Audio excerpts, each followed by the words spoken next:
Topic हमारा रहेगा prequel of that topic, mindset का प्रीक्वल करेंगे आज हम बिजनेस। अब बात करेंगे साहब सीरियस नेटवर्क मार्केटिंग की, because we all people are into network marketing. हम ये बिजनेस करने के लिए निकले हैं। इस बिजनेस करने से पहले जो चीजें मानने की हैं, जानने की हैं, पहले एक बार हम उन चीजों को जानते हैं, एक बार उन चीजों को मानते हैं।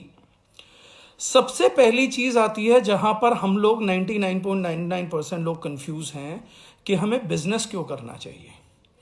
एक्चुअली में परेशानी कहां से स्टार्ट होती है? परेशानी उस पहली चीज से स्टार्ट हो जाती है जब हम लोग बोलते हैं बिजनेस, जब हम लोग ये बोलते हैं कि हमारे को सोसाइटी में जाकर बिजनेस करना पड़ेगा या मुझे किसी को ये बताना पड़ेगा कि मैं कोई बिजनेस कर रही हूं, पार्ट टाइम बिजनेस कर रहा हूं, और वो लोग समझेंगे कि यार ये व्यक्ति तो लालची है। अगर ये मैं उनको बोलूंगा, आई कॉल देम अप और आई से कि I have a business opportunity for you, मैं उनको कॉल करके बोलूंगा, तो वो लोग समझेंगे कि एक बिजनेस कर रहा है, कोई घटिया काम कर रहा है। सबसे पहले ना बिजनेस को ही आज क्लियर कर लेते हैं। जब तक बिजनेस क्लियर नहीं होगा तब तक हम लोग आगे बढ़ ही नहीं सकते। ये समझने की जरूरत है। What does business means? Actually में बिजनेसमैन होते कौन है और क्या है? एक मैं इस चीज को क्लियर करना चाहूंगा कि एक बार किसी व्यक्ति के रिश्ते वाले, तो जो भी रिश्तेदार आए थे उन रिश्तेदारों को बोला गया कि रिश्ते वाले आए थे, तो उन्होंने कहा जी आपका लड़का क्या करता है? उन्होंने कहा जी हमारा लड़का टिम्बर मर्चेंट है। बोले कि मर्चेंट है तो टिम्बर मर्चेंट ये लड़का कहां पर है? तो दुकान है, शॉप है, कोई बड़ा वेयर हाउस है, जंगलों से लकड़ी काट के सप्लाई करता है। टिम्बर मर्चेंट है तो ये किस लेवल का टिम्बर मर्चेंट है? तो उन्होंने एक बड़ा ही अच्छा सा जवाब दिया टिम्बर मर्चेंट होने का। उन्होंने बोला जी हमारा लड़का आईएसबीटी के ऊपर दातुन बेचता है। अब क्या था कि एक माइंडसेट है, इतना छोटा सा माइंडसेट है, उस छोटे से माइंडसेट को क्या लगता है कि anyone who is above in income than you, और उसका कोई शोरूम है या कोई शॉप है, तो वो व्यक्ति ऐसा करते ही वो बिजनेसमैन बन जाता है। हम लोगों का जो परिभाषा है बिजनेसमैन का वो बहुत छोटा है। परेशानी कहां आती है? जब हम बिजनेस के प्रारूप को ही नहीं समझ पाते हैं, जब हम बिजनेस को ही नहीं समझ पाते हैं, तो हम लोग ऐसी डेफिनेशंस में उलझते हैं जो चीजें हमारी आगे गड़बड़ करती है। ये सब जो मैं बता रहा हूं ये सब ऐसा नहीं है जो बुकिश मिलेगा, बुकिश करने से नहीं होता। मैंने भी बुक्स 2004 से, मैं 2005 में इंडस्ट्री के अंदर आया था, 5 दिसंबर 2005 को ज्वाइन किया था, और उस टाइम अच्छा खासा था स्टडीज के अंदर। बीइंग एन इंजीनियरिंग दिल्ली से चैलेंज करके यूनिवर्सिटी को क्रैक किया था, दैट ट्विन फीवर किया था। तो ऐसा नहीं था कि एजुकेशन का कोई अभाव था कि बुक्स पढ़ने नहीं आते थे, लेकिन खूब सारे बुक्स पढ़े। खूब सारे बुक्स पढ़ने के बावजूद भी बहुत सारी चीजें ऐसी हुई जो क्लियर नहीं हो पाई। जब फील्ड किया, लर्निंग्स की, तो ये सब बातें हैं जो मैं आपके साथ शेयर कर पा रहा हूं। इसलिए जब आप क्वेश्चन करते हैं तो मैं रैपिडली उनको आंसर कर पाता हूं, because that is an experience I earn from the field itself. आज मैनेजमेंट तक पहुंचने के लिए, चीजें करने के लिए, there has been lot of hard work which we have previously done.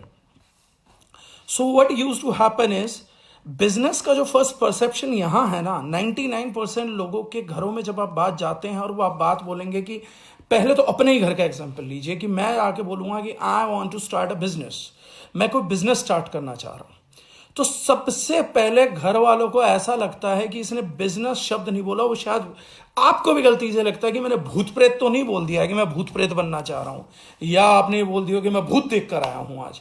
अगर आप किसी को बोलेंगे घर पे जाके कि मैं आज एक बिजनेस अपॉर्चुनिटी देख के आया हूं, तो अनलाइक बाहर की कंट्रीज के, हमारे यहां पर लोग एनालाइजेशन नहीं करते, या वो ये नहीं जानना चाहते कि आपने क्या बिजनेस अपॉर्चुनिटी देखी, या वो ये नहीं जानना चाहते कि हम लोग इसको कैसे टेक्निकल एनालाइज करें, इस अपॉर्चुनिटी में हमारे लिए कुछ है, एक बार इसको ध्यान से देखते हैं। जैसे आप बोले कि मैंने आज एक बिजनेस अपॉर्चुनिटी देखी, तो फर्स्ट क्या देखा, कहां से देखा, कुछ गलत कर तो नहीं आया, कहीं पैसे तो नहीं दे आया। That is how people react to a word which is known as business. Business शब्द को सुनते ही लोगों को झटके लगने चालू हो जाते हैं। ऐसा लगता है कि जैसे इस शब्द के साथ हम लोगों की कोई खानदानी दुश्मनी रही है, कोई पूर्वजों की दुश्मनी है जो खानदानों ने पाली थी। इस बिजनेस ने शायद हमारे पूर्वजों को मार दिया था। ये इतना बेकार का फालतू कॉन्सेप्ट है कि जब आप हम लोगों के साथ, पता दिक्कत और प्रॉब्लम कहां आई है, जब हम लोगों का पहला interaction, first interaction of business हुआ, जब मैंने पहली बार अपनी जिंदगी में 17, 18, 19 साल की उम्र में, या आपने किसी उम्र में आके इस शब्द को सुना बिजनेस, और जब इसको चुना, और जैसे ही फर्स्ट इंटरेक्शन आके अपने क्लोज्ड वंस को दिया, अपनी फैमिली को दिया बिजनेस, और वो बिजनेस नहीं था, वो धमाका था, बम फोड़ दिया गया। एक्चुअली में ये हम एनालाइज नहीं कर पाए कि उन लोगों ने रिएक्ट क्यों किया, और हमारे दिमाग में फर्स्ट इंस्टेंस ये गया कि ये शायद कोई नेगेटिव चीज है, क्योंकि इसको देखते मेरे घर वालों का चेहरा पीला पड़ गया। इसका नाम सुनते ही के साथ उनके अंदर का हेमोग्लोबिन ने काम करना बंद कर दिया। समटाइम्स मैंने देखा कि लोग सफेद पड़ जाते हैं, जो कि पर्टिकुलरली कैंसर जैसी बीमारियों में होता है। रीजन बीइंग होता क्या है कि इतना नेगेटिव एस्पेक्ट बनाया हुआ है। जितने लोगों ने रिएक्शन दिया, कुछ कर तो नहीं आया, कहीं पैसे तो नहीं दिया, किसने बता दिया तेरे को बिजनेस, कहां सुनने को मिल गया। जो ये लोग इतने टेरिफाइड हैं, अगर इन लोगों से आप बात करेंगे तो सच्चाई ये निकल के आएगी कि इन लोगों ने कभी अपनी लाइफ में इन चीजों को देखा भी नहीं है। करा तो छोड़ दो, ये वो लोग हैं जो भूत का नाम सुना और भाग गए। ये वो लोग हैं कि आज की तारीख में गवर्नमेंट सारे कार्यक्रम कर रही है और लोग भागने को तैयार हैं। लोग सड़कों पे क्यों आ गए हैं? क्या रीजन है कि लोग सड़कों पे निकल निकल के भाग के आ रहे हैं? उनकी एजुकेशन है। जिन लोगों ने बिजनेस कभी किया ही नहीं, वो लोग बिजनेस के नाम से डरते हैं। बॉस, मुझे आपको कोई सजेशन देना है, मुझे ये बोलना है कि आप जंगलों में मत जाइए, जंगल बड़े खतरनाक है। आप मुझसे एक चीज तो पूछेंगे, इस खतरनाक जंगल में कभी जाके एक्सपीरियंस किया है या सुनी सुनाई बातें बोल रहा है भाई? बट नहीं, हम अपने घरों के अंदर जैसे ही फर्स्ट इंटरेक्शन करते हैं, इस बिजनेस की पहली नेगेटिविटी हमारे को मिल जाती है। और वो मिलना, आप एक चीज मान के चलिए, वो नेचुरल था, वो प्राकृतिक था, वो मिलनी थी। The only reason behind that negativity is those people have not tried business, या उन्होंने कभी ट्राई किया भी है तो बिजनेस कभी नहीं किया। कोई छोटी मोटी स्कीम ट्राई करी, उस छोटी मोटी स्कीम में फंसा दिया और उसी को बिजनेस मान बैठे। एक शब्द है जिसको हम लोग बोलते हैं कुएं का मेंढक। व्हाट डज कुएं का मेंढक मीन्स? कुएं का मेंढक का मतलब होता है कि एक मेंढक एक टेरिटरी में रहता है जिसको कुआं बोला जाता है, और वो ये मानता है कि ये कुआं ही पूरी दुनिया है, इसके बाहर निकलूंगा तो कोई दुनिया नहीं होगी। जब मैं अर्ली डेज मेरा जो है विलेज में गुजरा, नजफगढ़ गांव में गुजरा, तो जब नजफगढ़ गांव से हम लोग मूव हुए, तो पहले तो गांव में हम बोलते थे, तो जो मेरे चाचा था वो तो क्रिकेट का शौकीन था, तो कोस्को की बॉल आती थी। तो कोस्को की बॉल के लिए जब हम जाते थे तो मेरे चाचा जी वगैरह निकलते थे, तो हम लोग बोलते, चाचा दिल्ली जा रहा है। नजफगढ़ आज भी दिल्ली में है, दिल्ली हम लिखते थे भी, पिन कोड न्यू दिल्ली 110073। लेकिन जब भी कोई जाता था तो वी यूज्ड टू से कि दिल्ली जा रहे हो, दिल्ली जा रहे हो तो कोस्को की बॉल लेते आना। That is what we used to do. मतलब हमें ये लगता था नजफगढ़ के अंदर बैठ के कि नजफगढ़ के अंदर दिल्ली जो है वो कुछ अलग टेरिटरी है, एंड दिल्ली समथिंग बिग। अब सिचुएशन क्या थी कि मैं जिस स्कूल में पढ़ता था वो 14 किलोमीटर दूर था, और वो मोस्ट एडवांस स्कूल था उस एरिया का। अब हमारे साथ जो पढ़ने वाली आबादी थी, वो पढ़ने वाली जो आबादी थी, hi Murali sir, I have seen, but if you can understand Hindi I will try bit to speak slow, I have seen your message. So तो वो जो पढ़ने वाली आबादी थी वो 98% लोग जाट थे। तो जाट थे, तो मेरे को लगता था कि इस दुनिया में सिर्फ एक ही प्रजाति है, ह्यूमन बींग्स, और वो ह्यूमन बींग्स में भी केवल एक प्रजाति है, वो प्रजाति है जाट। अब सिनेरियो क्या हुआ कि 1997 में we shifted to South Delhi, कालका पब्लिक स्कूल। मेरा फर्स्ट डे था, एंड हम लोग बुक्स पढ़ते थे। सोशल स्टडीज में हमारे को पढ़ाया गया कि इंडिया एक बड़ा कंट्री है, and there are lots of religions practised here, और उन रिलीजन्स में हिंदू हैं, मुसलमान हैं, सिख हैं, ईसाई हैं। तो सबसे बड़ा टॉपिक क्या था कि सिख लुक्स डिफरेंट, मतलब पगड़ी डालते हैं, जूड़ी बनाते हैं, तो वो डिफरेंट होते थे। तो एक्चुअली बुक्स में तो पढ़ लिया, थ्योरेटिकली तो पढ़ लिया, बट जब मैं फर्स्ट टाइम कालका पब्लिक में आया and I saw a Sikh over there, तो आई वाज लाइक, उत्तरी सरदार भी होते हैं। मैंने बुक के पहली बार देखा। Till that time I use to think कि ये एग्जिस्ट नहीं करते, बुक्स में ना लिखने के लिए लिखा गया, एग्जाम लेने के लिए लिखा गया, क्योंकि अंडरस्टैंडिंग लेवल उतना नहीं था। ये एक टिपिकली एग्जाम्पल था कुएं के मेंढक होने का, कंप्लीटली कुएं के मेंढक होने का, क्योंकि लगता ही नहीं कि बाहर और कोई दुनिया एग्जिस्ट करती है। 2-4 दिन तो समझने में लग गए। When I came back, my father asked me a question कि how was your first day in school. तो आई रिप्लाइड, एक्चुअली हमारे गांव के स्कूल में एक प्रेयर होता था, तुम ही हो माता पिता, तुम ही हो बंधु सखा, तुम ही हो। तो व्हेन आई केम बैक, तो माय फादर आस्क्ड कि how was your first day in school, तुम्हारा पहला दिन कैसे था। तो मैंने बड़ा अजीब सा जवाब दिया। मैंने कहा बड़ा अजीब था। तो बोले क्यों अजीब था। मैंने कहा यार ये पागल आदमी है, ये प्रेयर भी इंग्लिश में करते हैं, इन्हें तुम ही हो माता पिता, तुम ही हो करना भी इंग्लिश में आता है, ये कौन करता है। मैंने कहा आज हमारा पहला दिन था, नए स्टूडेंट को इंप्रेस करने के लिए लोग ऐसा कर रहे थे। After few days I use to learn कि वहां पे हिंदी बोलने पे बैन था। ये कुएं के मेंढक होने का प्रैक्टिकल एग्जाम्पल था।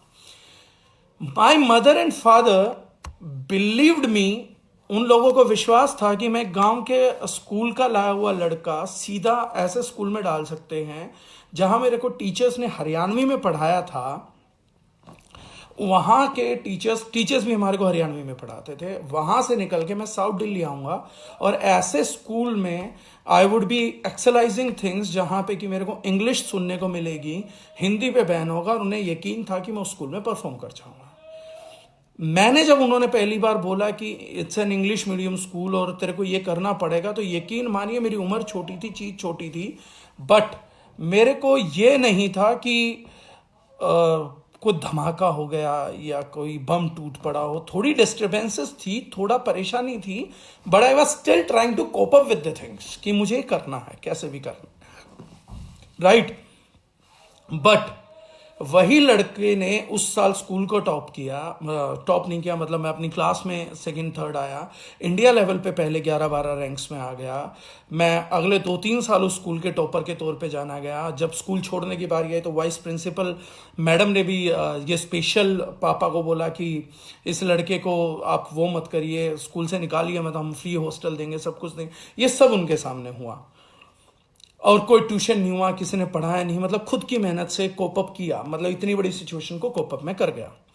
लेकिन जिस दिन मैंने पहली बार आके घर पे बोला कि मैं बिजनेस करना चाहता हूं, तो फर्स्ट रिएक्शन था तू वो मेंबर बनाने वाली कंपनी में तो नहीं फंस गया, तेरे किसी ने पैसे तो नहीं छीन लिए, तो कितने दे के आया ये बता, तेरे पास देने के लिए पैसे कहां से आए। सो आई सेड कि मैं बिजनेस करना चाह रहा हूं, मैंने अभी कुछ करा नहीं है, लेकिन मैं एक चीज क्लियर कर रहा हूं कि after all my studies and I have done whatever I have done in this life, उससे मुझे एक चीज समझ आ रही है, बिजनेस शब्द जो है बिजनेस करने का है। और मैं इस चीज को समझ रहा हूं कि जो हम लोग जॉब करते हैं और जिसको आप लोग बोलते हो कि जॉब बहुत अच्छी चीज है, वो जॉब भी हम 99.99% किसी बिजनेसमैन के लिए ही करते हैं। अगर कोई व्यक्ति बोलेगा कि हम सरकार के लिए करते हैं या सरकारी नौकरी करिए, तो सरकार को चलाने वाला भी इनडायरेक्टली एक बिजनेसमैन है। किसानी जो है टैक्स फ्री है, फार्मिंग जो है वो टैक्स फ्री है। जब प्रोडक्ट्स बनते हैं उन पे जीएसटी लगता है, गवर्नमेंट को टैक्सेशन जाती है, तनख्वाह बढ़ती है, इनकम टैक्स लगता है, तो जाके सरकार के खजाने भरे जाते हैं। अल्टीमेटली हम सब लोगों के रोजगार का जो जुगाड़ कर रहा है वो कहीं ना कहीं कोई ना कोई बैठा बिजनेसमैन ही कर रहा है। फार्मर्स की भी रोजी रोटी का अगर कोई जुगाड़ कर रहा है तो वो बिजनेसमैन कर रहा है। वो हमारा अन्नदाता है, वो अन्न उगाता है, लेकिन उसके अन्न को कोई ना कोई बिजनेसमैन ही कहीं ना कहीं जाके बिकवाता है। जब ये पूरा सर्कल चलेगा, जब ये सर्कल बन जाता है कि विस्कस साइकिल खड़ी हो जाती है, तो चलता है। एक्चुअली में बिजनेस करने का मतलब लोग नहीं समझ पाते। बिजनेस करने का 99.99% लोगों को मतलब लगता है कि बिजनेस करने का मतलब होता है कि हम लोग सेल्स करेंगे, क्योंकि business is all about sales. Wrong boss. Business definitely require sales, but it is not at all about sales. यहां सेल्स ऑटोमेटिकली होती है, जैसे मेहनत करने से बताया गया ना आपको कि पैसा ऑटोमेटिकली आता है, जैसे बताया गया कि लॉन्ग टर्म कोई काम करने से पैसा ऑटोमेटिकली आता है, ऐसे ही बिजनेस में बिजनेस करने से सेल्स ऑटोमेटिकली होती हैं। लेकिन सेल्स करने के लिए आपको बिजनेस करना पड़ता है, सेल्स ऑटोमेटिकली उसका एक पार्ट है जो होंगी, वो इंटीग्रल पार्ट है। सेल्स को ध्यान में रखते हुए बिजनेस को प्लान किया जाता है, लेकिन सेल्स करने के लिए बिजनेस नहीं किया जाता है। ये दो सेपरेट साइड हैं। नेटवर्क मार्केटिंग में बहुत लंबे टाइम से सेल्स करने के लिए कंपनियां खुल रही हैं। नेटवर्क मार्केटर अपनी टीम को सेल्स करना सिखा रहे हैं। ये जो नेगेटिविटी आ रही है, अभी मेरी किसी से बात हो रही थी, मैं वो चैप्टर भी, अभी वो टॉपिक भी यहां पर लूंगा। तो अगर इस बीच किसी का कोई क्वेश्चन आए तो मैं कमेंट्स वॉच कर रहा हूं, आप भेज सकते हैं। अगर मुझे किसी का एलिजिबल क्वेश्चन लगेगा तो मैं इमीडिएटली जवाब भी दूंगा। बिजनेस क्या बैठ गया हम लोगों के दिमाग में कि बिजनेस करने का मतलब है सेल्स करनी होगी, यानी कुछ बेहूदगी करनी होगी, यानी लोगों के सामने जाके मुझे गिड़गिड़ाना पड़ेगा, राइट। यहां से उत्पत्ति हुई है सारे इसकी ब्लॉकिंग की। और जब ये ब्रेन सपोर्ट नहीं करेगा तो दिल सपोर्ट नहीं करेगा। ब्रेन को जब तक आप लॉजिक नहीं पिला देंगे, जब तक दिमाग की बालू रेत पे लॉजिक का पानी नहीं पड़ेगा और ये पूरे तरीके से मॉइस्चराइज नहीं हो जाएगा, तब तक ये दिल साथ नहीं देता। सबसे पहली आपकी जरूरत यह है कि जो काम आप करने जा रहे हैं, क्या उसमें आपका दिल आपका साथ दे रहा है? क्योंकि दिल बिजनेस में, कंसंट्रेटेड बिजनेस में हमारा साथ नहीं देता है। इसलिए हम लोग क्या बहाना बनाना स्टार्ट करते हैं कि आपने दारिज9 को क्यों चुना, प्रोडक्ट अच्छे हैं, लोगों की हेल्थ सुधारनी है। क्योंकि आप अपने आप से बात ही नहीं करना चाहते कि बिजनेस कुछ अच्छा, आप कह रहे हैं लोगों की हेल्थ सुधारना अच्छा है, लोगों को पैसे कमाना अच्छा है। लेकिन बिजनेस करना खुद में बहुत अच्छी बात है भाई। मैं तो बोलता हूं हर व्यक्ति को बिजनेस करना चाहिए। Every human being shall do business. अगर हर आदमी को खेती करनी चाहिए, वो करना चाहिए, आपका प्राउड महसूस होता है कि मैं खेती करता हूं। अगर हर आदमी को क्रिकेट खेलना चाहिए क्योंकि वो इंडिया के लिए खेलता है, अगर हर एथलीट को ओलंपिक्स में जाना चाहिए क्योंकि वो इंडिया के लिए खेलता है, तो मुझे भी बिजनेस करना चाहिए। मैं भी अपने देश के लिए करता हूं, मैं भी अपने देशवासियों के लिए करता हूं। मेरे पास भी कुछ ऐसी नॉलेज है जो लोगों के पास नहीं है, मैं उससे सर्व करने की कोशिश करता हूं। मैं भी सेवा करने की कोशिश कर रहा हूं। आज इतने सारे लोग हमारे साथ कनेक्टेड हैं, इतने लोगों को कनेक्टेड में इनसे पहले नहीं पता था कि सल्फेट्स क्या हैं, इनको नहीं पता था कि पैराबेन्स क्या हैं, इनको नहीं पता था कि ऑर्गेनिक मसालों की ताकत क्या है, इन्हें नहीं पता था कि करकुमिन बिना 2700 रुपए की 30 ग्राम खरीदे भी बॉडी में एब्जॉर्ब हो जाती है। इन्हें नहीं पता था कि 100 रुपए की हल्दी इम्यूनिटी बढ़ा देती, तो उसके लिए बाहर की कंपनियों के 2700 3000 रुपए के जूसेस पीने जरूरी नहीं है। बहुत से लोगों को नहीं मालूम था कि green grass fed cow protein भी आता है। अगर मुझे कहीं से नॉलेज मिली और मैंने उसके साथ प्रोडक्ट प्रोक्योर भी कर लिया, और मैंने उसके साथ उसकी एजुकेशन भी कर दी, मैंने उसकी मार्केटिंग भी कर दी, और मैंने खुद की सेल्स भी स्टार्ट कर ली, तो am I not serving the nation? Am I not serving the society? Am I not serving the people? मैं इस कोरोना में इतना खुश था जब डॉक्टर्स ने यह बात बोला कि हल्दी लेने से इम्यूनिटी बढ़ेगी। अरे I am bloody so proud of my self कि due to me I was working from the past 2 years। हम लोगों ने हल्दी लॉन्च की और पता आज हमारी वजह से 10,000 के आसपास घरों में अच्छी हल्दी है। मतलब इससे बड़ी प्राउड की बात क्या होगी कि एक एम्स का डॉक्टर आगे बोल रहा है कि अगर आपको कोरोना से बचना है तो आपको हल्दी पीनी चाहिए, और हल्दी पीनी है मतलब बेस्ट हल्दी पीनी है भाई। अगर कोरोना से बचना है तो घटिया और मिलावटी हल्दी क्यों पिएंगे हम? तो बेस्ट हल्दी पिएंगे। अगर बेस्ट हल्दी पीनी है तो बेस्ट हल्दी या तो पड़ी रहती या तो किसान की सड़ जाती, वरना वो फॉरेन में चली जाती। Thanks to God that I came in between and I served 10,000 people and I'm proud that day। उस दिन मैं हर किसी अपने डिस्ट्रीब्यूटर को कॉल कर सकता था और बोल सकता था कि भैया मैंने तुम लोगों के लिए ये काम करा, I served them and my people served further। आप लोगों को फोन कर सकते हो कि भैया इस सारे बिजनेस मॉडल की वजह से अगर ये बिजनेस ही ना होता तो ये बेस्ट हल्दी हम लोगों के पास होती नहीं। तो बिजनेस नेगेटिव कहां से हुआ? जिस बिजनेस ने इतने कमाल की चीज करी कि जब लोग हजारों रुपए का सैनिटाइजर और मास्क खरीदने को तैयार थे, तो एक बिजनेस ही था। अगर आपको सैनिटाइजर 60 रुपए में मिला ना, तो उसका रीजन मैं नहीं हूं, उसका रीजन बिजनेस है। अगर बिजनेस ही ना होता तो मैं ना होता, मैं ना होता तो नियत ना होती, नियत ना होती तो 60 रुपए में भी ना बिकता। लोगों ने, जिनको बिजनेस नहीं था, जॉब थी, जो लोग जिनको हम बिजनेसमैन मान लेते हैं, दुकानदार, जिनके ऊपर रेगुलर कस्टमर थे, हमारा कोई सैनिटाइजर का रेगुलर कस्टमर नहीं है। सैनिटाइजर के रेगुलर जिनके कस्टमर थे, जो दुकान खोल के बैठे थे, जो self declared businessman in society, because they are earning a bit more than normal people, common man, जो लोगों से थोड़ा सा ज्यादा कमा के सेल्फ डिक्लेयर्ड बिजनेसमैन बने बैठे हैं, उन्होंने तो लूटना चालू कर दिया था। उन्होंने तो 100 रुपए की चीज 250 में 300 में चिपकानी चालू कर दी थी। आज बस की टिकट 500 कर दी। Those are not businessman. एक आदमी की बस चल रही है और वो आज के टाइम पे 350 रुपए की टिकट के 500 रुपए ले रहा है, ये बिजनेस नहीं है, ये लूट है, ये डकैती है, ये टिपिकली चोरी है। इन चीजों को बिजनेस नहीं बोला जाता, लेकिन 99% लोग इसी चीज को बिजनेस मान लेते हैं, क्योंकि उनका इंटरेक्शन ही इन लोगों से हुआ है। उनका इंटरेक्शन उन बीइंग से हुआ ही नहीं है, क्योंकि Ratan Tata is not available to everyone. आज अगर आप बात करें रतन टाटा पे यहां प्रेजेंट किस आदमी के, अगर आप लोगों को मेरी बात अच्छी लगे, जस्ट पुट लाइक बटन और love button so that I can understand कि कितने लोगों को बात समझ आई है। आज कितने लोगों को रतन टाटा पे प्राउड नहीं है? Boss, he is a bloody businessman and he donated 1500 crore rupees for such a thing. कितने लोगों को इस चीज पे बॉस प्राउड नहीं है? Being a businessman is good thing. अगर वो बिजनेसमैन ना होता आज 1,500 करोड़ लोगों रुपए से, सोचो कितने लोग रोटी खा सकते हैं। Ultimately who serve them? हम सर्व करेंगे बीइंग अ कॉमन मैन, कितना सर्व करते? 500 रुपए, 1000 रुपए, 100 रुपए, 200 रुपए, ज्यादा से ज्यादा 5000 रुपए, 10,000 रुपए, 20,000 रुपए। बट क्योंकि रतन टाटा था, बिजनेसमैन था, बड़ा बिजनेसमैन था, सी उसकी किस्मत ने उसको क्या दिया। He bloody serve crore of people. 1500 रुपए में अगर हम ये मानते हैं कि 1500 रुपए में एक आदमी को 10 दिन की रोटी मिल सकती है, तो 1 करोड़ लोगों के लिए 10 दिन की रोटियों का जुगाड़ करने वाला अगर कोई व्यक्ति है, तो वो बिजनेसमैन रतन टाटा है। Business is such bloody good thing. ये इतनी अच्छी चीज है। इस एग्जांपल को लिख के रख लीजिए and tell it to your people. आज अपनी फैमिली मेंबर्स को जिन्होंने कहा था कि बिजनेस गलत है, उनको बताइए। आज ये पूरी दुनिया जब कोरोना में पैसे की बात कर रहे हैं, पैसे की डिमांड कर रहे हैं, तो क्यों बिजनेसमैनों की तरफ मुंह देख रहे हो? भैया मत देखो ना, वो तो लुटेरे हैं, वो तो डाकू हैं। तुमने हमेशा तो जिंदगी भर उनको गालियां दी हैं। लेकिन मैं यकीन मिलाता हूं, फेसबुक पे हर बिजनेसमैन से ये सवाल करने वाला है कि बिजनेस में आपने क्या डोनेट किया। वो बिना अठन्नी डोनेट किए सवाल कर रहे हैं। महेंद्र सिंह धोनी ने डोनेट किया, अक्षय कुमार ने डोनेट किया, रतन टाटा ने डोनेट किया, अजीम प्रेम जी ने 50,000 करोड़ डोनेट कर दिए। थैंक्स टू सर, बड़े आदमी हैं। ऐसे बिजनेसमैन इस प्रकृति में, मैं बोलता हूं इस समय इस कोरोना काल में सबसे बड़ी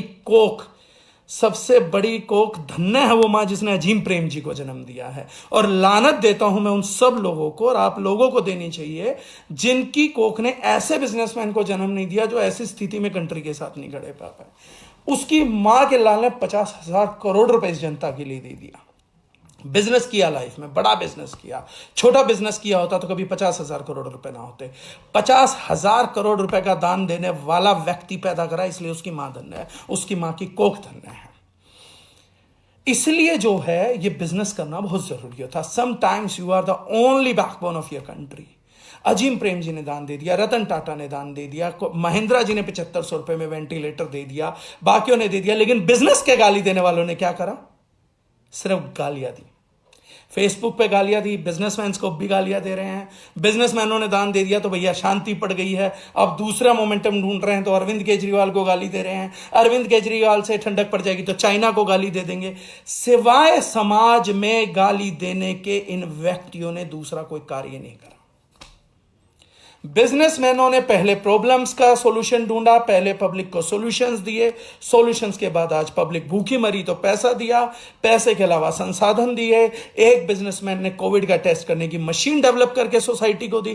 पैसा लेगा, फ्री में कैसे करेगा? एक बिजनेसमैन को अगर मशीन की सेवा करनी है तो कितनी मशीन बना पाएगा? इतनी तो लिमिट है, इतना तो पॉकेट है, कितना पॉकेट साइज है।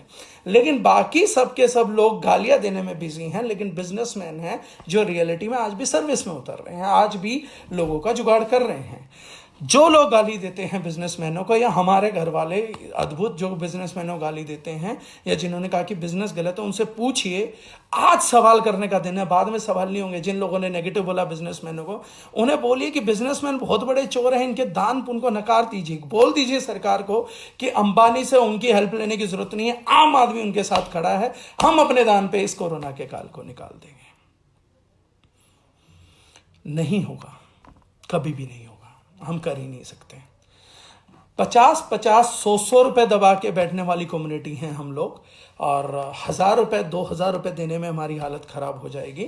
लेकिन 50-50 हजार करोड़ रुपए दान दे दिए बिजनेसमैनों ने, लेकिन हमारे घरों में हमारी सोसाइटी का कल्चर बिजनेसमैन को गाली देने का रहेगा। और सबसे बड़ी बुरी बात हम लोग जानते हैं क्या है, कि एक नेटवर्कर के सामने जब किसी बिजनेसमैन को गाली देनी जाती है ना, तो वो अपनी सेल्फ टॉक अपने अंदर उस टाइम पे ही बात कर रहा था, ये बंदा बात तो सही बोल रहा है। जिस दिन अब दोबारा ये बात आए और आप फील्ड में हो तो नोट रखिएगा कि उनको याद दिलाइएगा कि कोरोना में जब सब लोग घरों में छुप के सिर्फ फेसबुक पे स्टेटस पोस्ट कर रहे थे, गाली दे रहे थे और इधर उधर बात कर रहे थे, उस टाइम बिजनेसमैन लॉबी थी जो सबसे पहले सामने आई थी। और जब पूरी गवर्नमेंट ने, सरकार ने जो आम लोगों से बनी है, हम लोग तो सरकार को सच बात बोलूं ना दोस्तों, तो टैक्स नहीं देते हैं। हम टैक्स नहीं देते हैं। हर प्रॉब्लम जब मुसीबत हम सब पे आ पड़ती है, तो आज सारी पब्लिक, आज एक एक व्यक्ति जो आनंद विहार बस अड्डे पर धोलोक हुआ खड़ा है ना, तो बोल रहा है कि सरकार को हमारे लिए व्यवस्था करनी चाहिए। सरकार आपके लिए व्यवस्था कर रही है और जरूर करेगी, करनी भी चाहिए, मैं मानता हूं। लेकिन कितने लोगों ने ये सरकार बनाने के लिए अदर देन वोट अपना योगदान दिया था, और उस वोट के लिए भी इन सब लोगों ने क्या अपनी में चाहत नहीं करी कि पैसा दे दीजिए या इसके बदले में दारू की बोतल दे दीजिए। आज जिन लोगों ने पैसा लेके दारू की बोतल लेके वोट दी थी, वो कह रहे कि सरकार हमारे लिए कुछ करे। ये सरकार जिन्होंने बनाई है ना, वो बिजनेसमैनों ने बनाई है। जीएसटी बिजनेसमैनों ने भरा है, इनकम टैक्स बिजनेसमैनों ने भरा है। इनकम टैक्स उनकी दी हुई सैलरी से निकले हुए लोगों के इनकम टैक्स से बना है। आपको क्यों सपोर्ट चाहिए जब आपको सरकार ने टैक्स ही नहीं दिया बॉस? किस लिए चाहिए? नहीं देते सपोर्ट, क्यों देंगे? बिजनेसमैन सपोर्ट मांगे तो समझ भी आता है, लेकिन ये लोग सपोर्ट मांग रहे जिन्होंने सरकार को अठन्नी का डोनेशन नहीं दिया। ये अगर प्रोडक्ट भी खरीदेंगे तो उस दुकान से खरीदेंगे जहां जीएसटी की चोरी होती है, जहां मिलावट है। इनके जबान पे एक ही बात रहेगी, सस्ता खरीदना जी सस्ता, सस्ता खरीदना जी सस्ता। उन दुकानों से, काला बाजारियों से, चोरों से जाके माल लेंगे जो सरकार से चोरी करते हैं। आज उन काला बाजारियों से और चोरों से जाके अपने लिए इंतजाम क्यों नहीं करवाते? नहीं करवाएंगे। लेकिन बिजनेसमैन को गाली देना पहला धर्म बना के बैठ गई है पब्लिक। और दुख की बात यह है कि हम लोग जब बिजनेस में उतरे तो उस नेगेटिविटी को आज तक हम लोग भी दिल में लिए बैठे हैं कि एक बिजनेसमैन होना पता नहीं क्यों बड़े नेगेटिव चीज है यार। इससे बढ़िया हम दुकान खोल लें, इससे बढ़िया हम किसी की नौकरी कर लें। आप नौकरी करेंगे तो बिजनेसमैन की करेंगे। आपके घर का चूल्हा जलेगा तो अल्टीमेटली कोई बिजनेसमैन ही जलवाएगा। तो आज अगर हम बिजनेस में आना चाहते हैं तो क्यों नहीं? जब हम लोगों को कंसल्टेंसी देते हैं तो उनको हम बिजनेसमैन बनने के लिए क्यों नहीं मोटिवेट करते? नेटवर्कर बाद में बनाएंगे, पहले बिजनेसमैन बनाइए बॉस। पहले उन्हें यह बताइए कि हम लोग जो भी हैं, जितने भी हम लोग हैं, हम लोग सबसे पहले यह सोचे कि अगर हमें किसी की मदद करनी है तो उस मदद करने के लिए हम फाइनेंशियल नहीं हटा सकते। हम मदद कैसे कर सकते हैं? Physically, mentally, emotionally, financially. अगर कोई मदद करनी है तो बिना फाइनेंशियल नहीं होगा, खाली फाइनेंस से नहीं होगा, मेंटल इंक्लूडमेंट चाहिए। इन सब चीजों की जब हमें मदद करनी ही है तो इन सब चीजों की मदद करने के लिए फाइनेंस जितना ज्यादा होगा, मदद का दायरा उतना बड़ा होगा। अगर कोई व्यक्ति कहता मैं समाज की सेवा करना चाह रहा हूं, या मैं यहां पे एग्जांपल ले लेता हूं, हमारा भाई है रोनिक और रेकवर समाज की सेवा करना चाह रहा है। भाई जितना पैसा होगा उतनी तो मदद कर पाएंगे। अगर मेरे पास 10,000 रुपए हैं तो 10,000 रुपए कुछ लोगों की मदद कर पाऊंगा। अगर लाख रुपए और मदद कर पाऊंगा, 10,000 रुपए हैं तो और लोगों की मदद कर पाऊंगा, लाख रुपए हैं तो औरों की मदद कर पाऊंगा, और हजारों करोड़ हैं तो मर्जी चाहे जिसकी मदद कर पाऊंगा। लेकिन हजारों करोड़ रुपए पाने का तरीका वो जॉब नहीं है, वो दुकान खोल के बैठना नहीं है, वो लोगों को लूटना नहीं है, वो लोगों को ट्रेडिंग करके, मिसगाइड करके उनसे पैसा बनाना नहीं है। वो बिजनेस करना ही एकमात्र रास्ता है। तो सबसे पहले जितनी भी ये अपनी थॉट है ना टुवर्ड्स बिजनेस, ये क्लियर करिए। जब लोग आपसे बात करें why you are into business, तो उनको टूट के पढ़िए, उनको जवाब दीजिए, क्योंकि कोई भी चीज होगी वो एटीट्यूड के साथ होगी। जब एक जॉब करने वाला व्यक्ति आपको सवाल कर सकता है तो एक बिजनेसमैन होने के नाते आप उसके सवाल का तर्क सहित एक मजबूत जवाब दीजिए। नेटवर्क मार्केटिंग की जो बात हो रही है, मैं बताता हूं कि मैं आप लोगों को ये तर्क क्यों दे रहा हूं, क्यों I am uploading with you logic so that you can tell. आज मुझे कोई एक आदमी बात कर रहा था, तो उन्होंने बात करी कि अगर मैं किसी कस्टमर को जाऊंगा और मैं उसको बोलूंगा कि आप ये प्रोडक्ट यूज करते थे, आप हमारे साथ बिजनेस ज्वाइन कर लीजिए, तो उन लोगों को ये नहीं लगेगा, उनके दिमाग में ये बात नहीं आएगी कम से कम कि एक सिंग businessman has only when we have strong passion we can come with a correct idea in business, right. बिल्कुल चौधरी साहब, बदलने के लिए बिजनेस की जानकारी देनी होगी, बिजनेस समझाना होगा सर, बिजनेसमैन क्या होते हैं बताना पड़ेगा। हम इन लोगों की और नहीं सुन सकते कि चोरी करिए। तो होता क्या है कि उन्होंने मेरे से पूछा कि जब मैं किसी के पास जाऊंगा और उनको बोलूंगा कि ये प्रोडक्ट आप यूज करते थे, आप इनका बिजनेस करिए, तो वो व्यक्ति ये नहीं सोचेंगे कि यार हमें भी इसकी तरह सेल्स करनी पड़ेगी? सोचेंगे बॉस, क्यों नहीं सोचेंगे? उन्होंने आपको करते हुए देखा है तो बिल्कुल सोचेंगे। लेकिन यहीं पे एक अंतर आता है, यहीं पे एक सिंगल अंतर आता है, और इस बात को पकड़ने की कोशिश करिए। अगर मैंने आपको पूरी डिग्निटी एटीट्यूड के साथ इस बिजनेस को ज्वाइन करवाया है, की पॉइंट पकड़िएगा बॉस, अगर इस नेटवर्क मार्केटिंग में कामयाब होना तो की पॉइंट पकड़िएगा। अगर मैंने आपको पूरे एटीट्यूड के साथ, पूरी क्लैरिटी के साथ, अपने स्ट्रॉन्ग स्टैंड लेते हुए, लॉजिक्स के साथ, मजबूती के साथ बिजनेस दिखाया था और बिजनेस ज्वाइन करवाया है, तो आपको शर्म नहीं आएगी। अगर मैंने आपको गिड़गिड़ा के प्रोडक्ट बेचा था, गिड़गिड़ा के बिजनेस ज्वाइन करवाया था, तो बिल्कुल अगला आदमी तो घबराएगा उसकी, मुझे भी गिड़गिड़ाना पड़ेगा। अगर आप एक आदमी को जोड़िए, 2 को जोड़िए, 5 को जोड़िए, 10 को जोड़िए, 20 को जोड़िए, लेकिन डिग्निटी के साथ जोड़िए, प्राउड के साथ जोड़िए, आप लॉजिक क्लियर करके जोड़िए, अगला बंदा कहेगा कि मुझे भी यह आदमी बनना। भाई साहब, ये बिजनेस में जोड़ने के लिए ना ठोकता है, गिड़गिड़ाता नहीं है। यह आदमी उस तरीके से बात करता है जिस तरीके से मेरे को लगा कि मैं भी ऐसे बात करूं कभी जीवन में। व्यक्ति बिजनेस जब ज्वाइन करता है, उसकी परसेप्शन एक्चुअली मार्केट नहीं देती, आप देते हैं। अगर आपने उसको मुंह तोड़ जवाब दिया होता, अगर आपने उसको जवाब दिए होते वो वाले कि बॉस मैं बताता हूं, जब वो बोलता है कि बिजनेसमैन तो चोर होते हैं, हाँ बिजनेसमैन तो, तब चुप मत बैठिए, तब उसकी बातों को इग्नोर मत करिए। उन्हें बोलिए कि हाँ सर रतन टाटा साहब भी, गुस्से में मत जवाब दीजिए। एटीट्यूड होने का यह मतलब नहीं होता कि हम गुस्से में जवाब दें। कम्युनिकेशन का मैं टॉपिक लूंगा कि कम्युनिकेट कैसे करेंगे अपनी बात को। पहले जवाब देना सीखिए, फिर कम्युनिकेट करना सीखिएगा। अब कोई आदमी बोला हाँ सर बिजनेसमैन तो चोर है, तो उन्हें जवाब दीजिए हाँ सर बिजनेसमैन सारे ही चोर हैं। कोरोना में जब सरकारी को पैसों की जरूरत थी तो 50,000 करोड़ देने वाले अजीम प्रेम जी चोर थे, 1500 करोड़ देने वाले रतन टाटा चोर थे, एक पूरा हॉस्पिटल का बेड इंतजाम करने वाले अंबानी साहब चोर थे, आपके बाकी चोर थे। तो फिर वो एकदम कहेगा चल ये नहीं है, बाकी तो चोर होते हैं। बाकी बिजनेसमैनों को कितने लोग जानते हैं? मीडिया किसको जानता है? जिस लुटेरे बिजनेसमैन को आप जानते हैं जो आपके घर की बगल में सैनिटाइजर को ब्लैक कर रहा था, वो बिजनेसमैन कब था भाई? जो आपके घरों के पास बैठा मास्क को ब्लैक कर रहा था, वो बिजनेसमैन कब बना बॉस? आप कितने ऐसे बिजनेसमैनों को जानते हैं? आप जिन बिजनेसमैनों को जानने की बात करते हो सब लुटेरे हैं। एक्चुअली में वो डकैत, उनको मीडिया ही नहीं जानता। आप जानते हैं उन बिजनेसमैनों को जिन्होंने बिजनेस नहीं डेवलप किए, जिन्होंने शॉर्ट टर्म चोरी के अड्डे डेवलप करे हैं, जिन्होंने लूट के अड्डे डेवलप किए हैं, और आप उनसे त्रस्त हैं क्योंकि आप लूट के अड्डों पे जाके लुटवाना पसंद करते हैं। कौन कौन सा ग्रुप सामने आया, उनके रेफरेंस तो दीजिए। महिंद्रा ग्रुप ने 7500 रुपए में वेंटिलेटर दिया। तो हम कितने बिजनेसमैनों को जानते हैं जो चोरी करते हैं? मीडिया जिन बिजनेसमैनों को जानता वो उन पे चोरी नहीं, उन सब ने दान दिया है। कोरोना में हर किसी ने दान दिया, किसी ने बोल के दिया है, किसी ने नहीं बोल के दिया है, लेकिन दिया सबने है।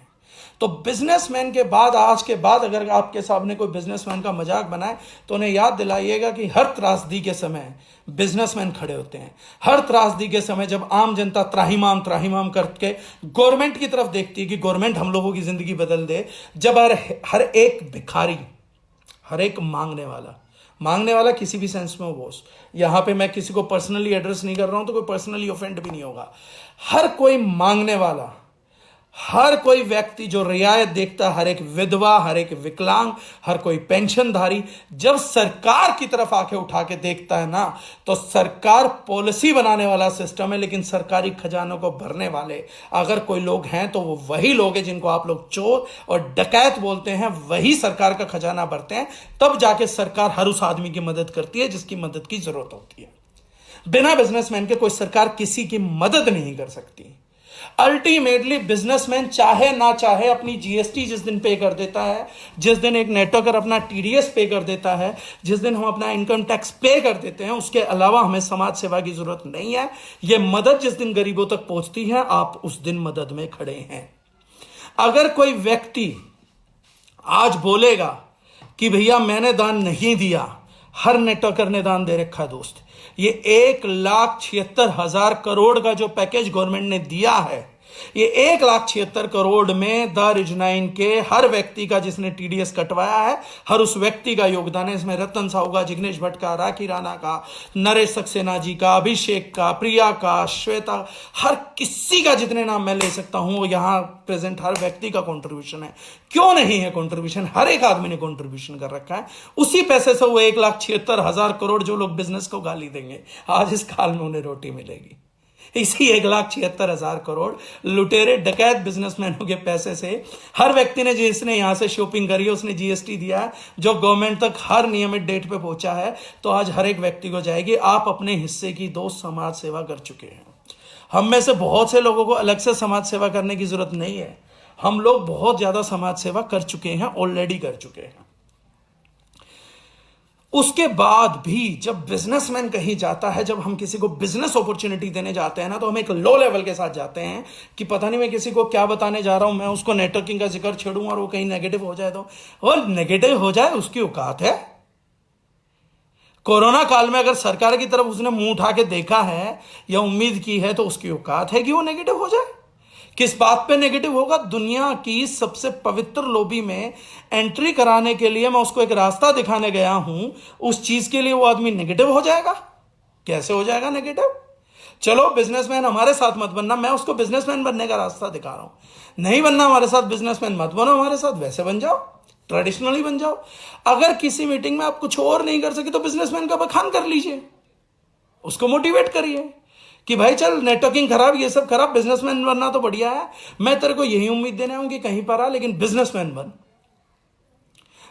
Networker is a consultant, he is a person who can talk with logics. Networker प्रजाति है क्या? नेटवर्करों का काम क्या है? ज्यादातर नेटवर्किंग ट्रेनिंग्स में गलत चीज समझा दी गई हम लोगों की, हमारा काम सेल्स करना। नहीं बॉस, हमारा काम लॉजिकल बातों के साथ इस समाज की दिशा तय करना है। यह समाज आगे किस तरफ बढ़ेगा, यह समाज आगे किस तरफ निकलेगा, यह समाज कितनी बड़ी सोच को रखेगा, यह छोटे सोच के रहेंगे या यह समाज किसी दिन बड़ी सोच का भी बनेगा। समाज की सोच पे काम करने वाली एकमात्र कम्युनिटी का नाम नेटवर्कर है। जो समाज की सोच के दायरे को बढ़ाने पे काम करती है, ऐसी एकमात्र कम्युनिटी नेटवर्किंग है। हमारा काम सेल्स नहीं है। सेल्स इसलिए हो जाती है हमारी, क्योंकि जब लोगों की सोच बढ़ती है और वो हमारी कम्युनिटी में आके जुड़ते हैं, तो प्रोडक्ट परचेज उनका डेली राइट है, वो लोग करते ही हैं। हम बेचते नहीं हैं उनको, वो लोग करते ही हैं। वो हमसे सवाल करते हैं आपका प्रोडक्ट क्यों, हम जवाब देते हैं, हमारे प्रोडक्ट उनके रिजल्ट्स पे खरे उतरते हैं, तो वो स्विच ओवर होते हैं। ना वो हम पे एहसान करते हैं, ना हम उन लोगों पे एहसान करते हैं कोई। ये स्विच ओवर है। हम लोग जब लोगों की सोच का दायरा बड़ा करते हैं, जब हम लोगों को एजुकेशन देते हैं, कुछ को प्रोडक्ट का एजुकेशन, कुछ का बिजनेस का एजुकेशन, अलग अलग प्रकार का एजुकेशन देते हैं, तो उससे हमारी सेल्स ऑटोमेटिकली होती है। कम से कम दारुल-ए-जुनैन में तो यही होता है। बाकी कंपनीज में तो मैं जानता हूं कि बल्क स्टॉकिंग कर दो, भर लो, शॉपी खोल लो, ये कर लो, ये सब होता है। लेकिन कम से कम दारुल-ए-जुनैन में ये थॉट क्लियर है कि हम लोग लोगों को एजुकेट करते हैं, उन्हें सब डिफरेंट पर्सपेक्टिव देते हैं, तब जाके सेल होती है और होगी भी। और क्यों नहीं होगी? हम जैसी कंपनियों की नहीं होगी तो किसकी होगी फिर? तो बिजनेसमैन को आज के बाद अगर कोई व्यक्ति कहीं पर भी गाली दे, चाहे वो प्लान में दे रहा हो या प्लान के बाहर दे रहा हो या कोई है, तो उसको बोलिए जनाब 2 मिनट रुकिए।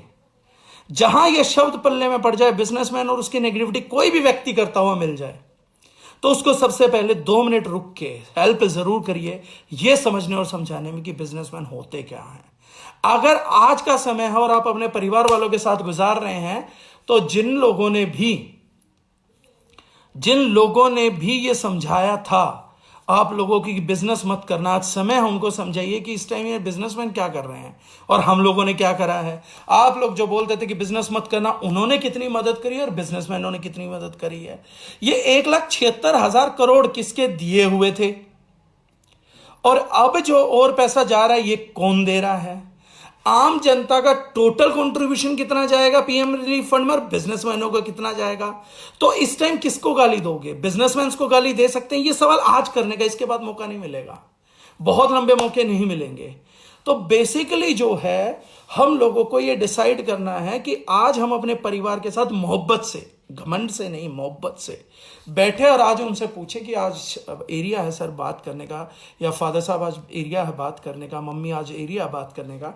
फैमिली के साथ बैठिए और उनसे पूछिए कि जब मैंने बिजनेस का चुनाव किया था तो शायद, मैं नहीं जानता आपको अच्छा लगा बुरा लगा या शायद डर रहे होंगे, लेकिन मैं एक बात जानना चाहता हूं, आज इस टाइम पे मैं देख रहा हूं कि इस देश को बचाने के लिए आगे आने वाले व्यक्ति हैं अजीम प्रेम जी, अंबानी और ये सब लोग हैं। और मैं चाहता हूं कि कल मैं भी, अगर मेरी जिंदगी रही और मैं इस जिंदगी में लंबा जीऊं और फिर दोबारा कभी त्रासदी हो, तो अगली बार मैं ऐसे ना बैठूं। मैं भी चाहता हूं कि मैं कुछ इस तरीके का योगदान इस समाज को दे पाऊं। उसके लिए मैं थोड़ी सी ज्यादा मेहनत करना चाहता हूं, थोड़ा सा नया कुछ ज्यादा सीखना चाहता हूं। तो क्या मैं सही कर रहा हूं या गलत कर रहा हूं, आप सोचिए। एक ही पर्सपेक्टिव नहीं होता है बिजनेस का पैसा कमाने का, ये पर्सपेक्टिव भी है जो आजकल चल रहा है, जो रिसेंटली आया है। तो ये जो चीज है, ये सबसे बड़ी बात है जो हम लोगों को सीखने का है, जो हम लोगों को इस टाइम पे बात करने की। इस टाइम जनता से बात करिए, हस्बैंड अपनी वाइफ से बात करें, वाइफ अपने हस्बैंड से बात करें कि जी मैं भी एक काम कर रही हूं और मेरी भी दिली तमन्ना है कि कभी दोबारा ईश्वर ना करे ऐसी कोई त्रासदी हो तो मैं भी बढ़ चढ़ के दे पाऊं। मेरे बारे में भी कभी मीडिया कहे कि मैडम उपासना बंगा ने 10 करोड़ दे दिए, या नरेंद्र मैडम ने 10 करोड़ दे दिए, या मधु बघेल ने 50 करोड़ दे दिए, या फरत ने दे दिए, या प्रशांत शर्मा ने भी 10-12 करोड़ दान दिए। आज अगर सोचे कि क्या 10-12 करोड़ आपने दान दिए होते हैं या 20 करोड़ आपने दान दिए होते, तो क्या आज मीडिया आपको कवर नहीं करता? क्या लोग आज आप पे प्राउड नहीं करते? आज हम लोग के पास 12, 15, 20 करोड़ रुपए नहीं है देने का, क्योंकि हम बिजनेसमैन नहीं बन पाए उस लेवल के। लेकिन अगर होते तो सोचिए कि आज क्या प्राउड मोमेंट होती, क्या लेवल होता कि कोई सुनने में आता कि भैया फलाने व्यक्ति ने, या देवगढ़ से राखी राणा ने, या सुंदरगढ़ से दीपिका सिंह ने 15 करोड़ रुपए पीएम रिलीफ फंड में दान कर दिए। क्या फीलिंग है यार? माँ बाप को प्राउड होगा, फैमिली को प्राउड होगा, लोगों को प्राउड होगा, मेरे ख्याल से पूरे देश को प्राउड होगा, पूरे वर्ल्ड को प्राउड होगा। लेकिन आज अगर ये प्राउड हमारे पास नहीं है, इस टाइम इंडिया को मैच जिताने से बड़ा प्राउड ये है जो आज है। कोई वर्ल्ड कप जिता लाया, कोई टीम से वर्ल्ड कप जिता लाया, उससे बड़ा प्राउड ये है जो आज अजीम प्रेम जी ने कर दिया। मतलब मैं जब नाम भी ले रहा हूं ना तो मेरे गूज़बम्स सारे रोंगटे खड़े हो रहे हैं boss. I am talking about the great Azim Premji जो इस टाइम पे निकल गया। मतलब मेरी थॉट के बियॉन्ड है, मैं 50,000 करोड़ कमाने की ना सोच पाऊं, उस आदमी ने दान दे दिया यार। ही सच अ बिग गाय। मैं जिंदगी में मिलूं कई लोग जो हैं वो, समारिका एंड जिग्नेश आपस में कम्युनिकेशन बंद कर दीजिए। वो जो चीजें हैं वो प्राउड की हैं। मतलब सिंपल बात समझिए साहब, 50,000 करोड़ दान देने वाला एक व्यक्ति ने, एक बाबा का जो था वो वीडियो वायरल किया था। कुछ लोगों को बूम बूम शब्द पे आपत्ति है तो आप सुपर्ब लिख सकते हैं। तो कुछ बाबा का डाला था कि उनके चरणों की धूल से या चरणों के पानी से कोरोना ठीक हो जाता। मैं जानता हूं वो गलत क्लेम है, लेकिन आज अजीम प्रेम जी एक ऐसा शख्स है कि मुझे कोई बोले ना कि आपको पैर छूने का मौका मिलेगा, हाथ मिलाने का, बिजनेस करने का मौका, तो बहुत अलग बात है यार जीवन में।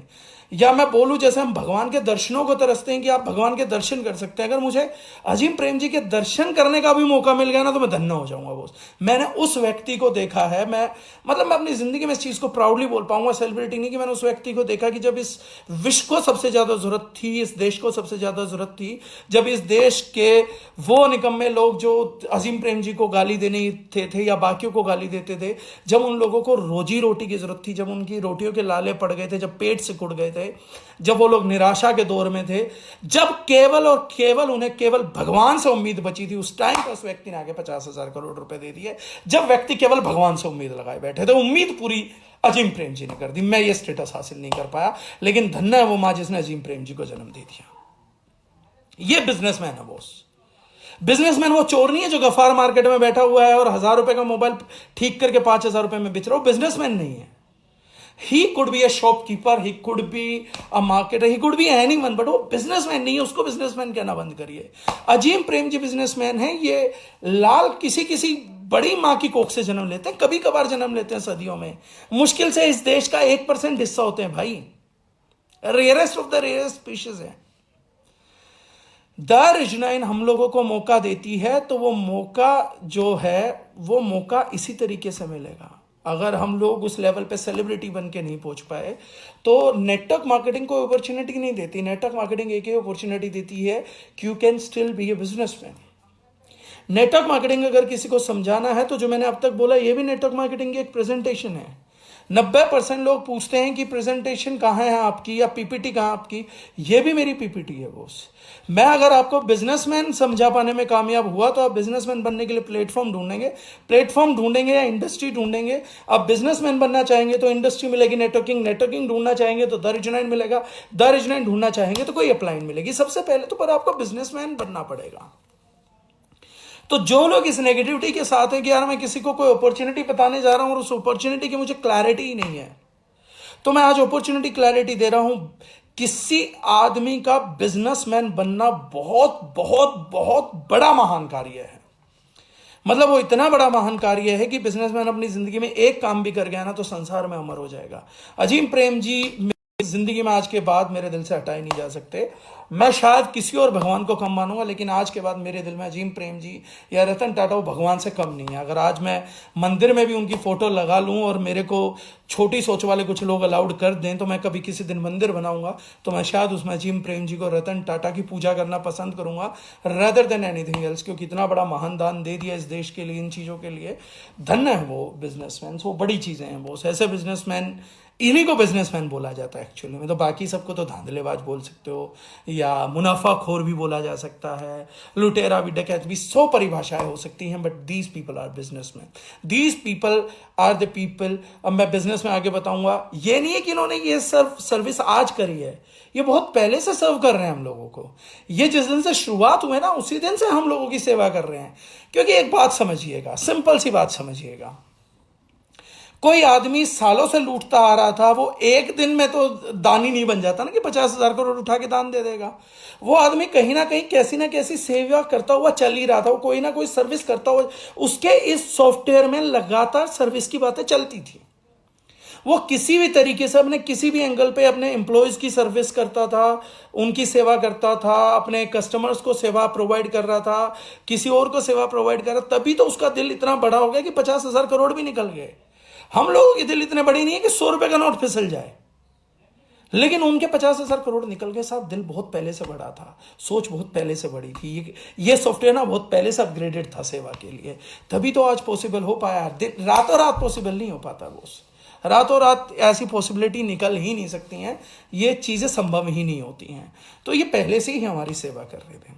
तो आज के बाद जिस लॉबी में आप हैं बिजनेसमैन, तो मैं उसी बात पे आ रहा था। एक बिजनेसमैन होना, एक कामयाब बिजनेसमैन होना, ये बहुत बहुत बहुत बड़ी चीज है। मतलब क्या मैं शब्द दूं, उससे बहुत बड़ी चीज है। अजीम प्रेम जी ईश्वर का दर्जा ले गए। बिजनेसमैन होना इतनी बड़ी चीज है। जब लोगों को ईश्वर से आस बची थी, तब वो व्यक्ति आके उनके भूखे पेटों को जुगाड़ कर गया, उनसे पता नहीं क्या क्या कर गया। ये इतनी बड़ी चीज है जो मतलब बियॉन्ड वर्ड्स है, मैं इसको शब्दों में नहीं डाल सकता। और शायद कोई बेवकूफ ही होगा जो इस फीलिंग को शब्द दे पाए, इस इमोशंस को शब्द दे पाए। शब्द मुमकिन नहीं है, ऐसी इमोशंस के लिए कभी शब्द नहीं बने, क्योंकि शायद लिटरेचर के खिलाड़ी भी इतनी सेवा कर नहीं पाए, तो शब्दों का अभाव रहेगा।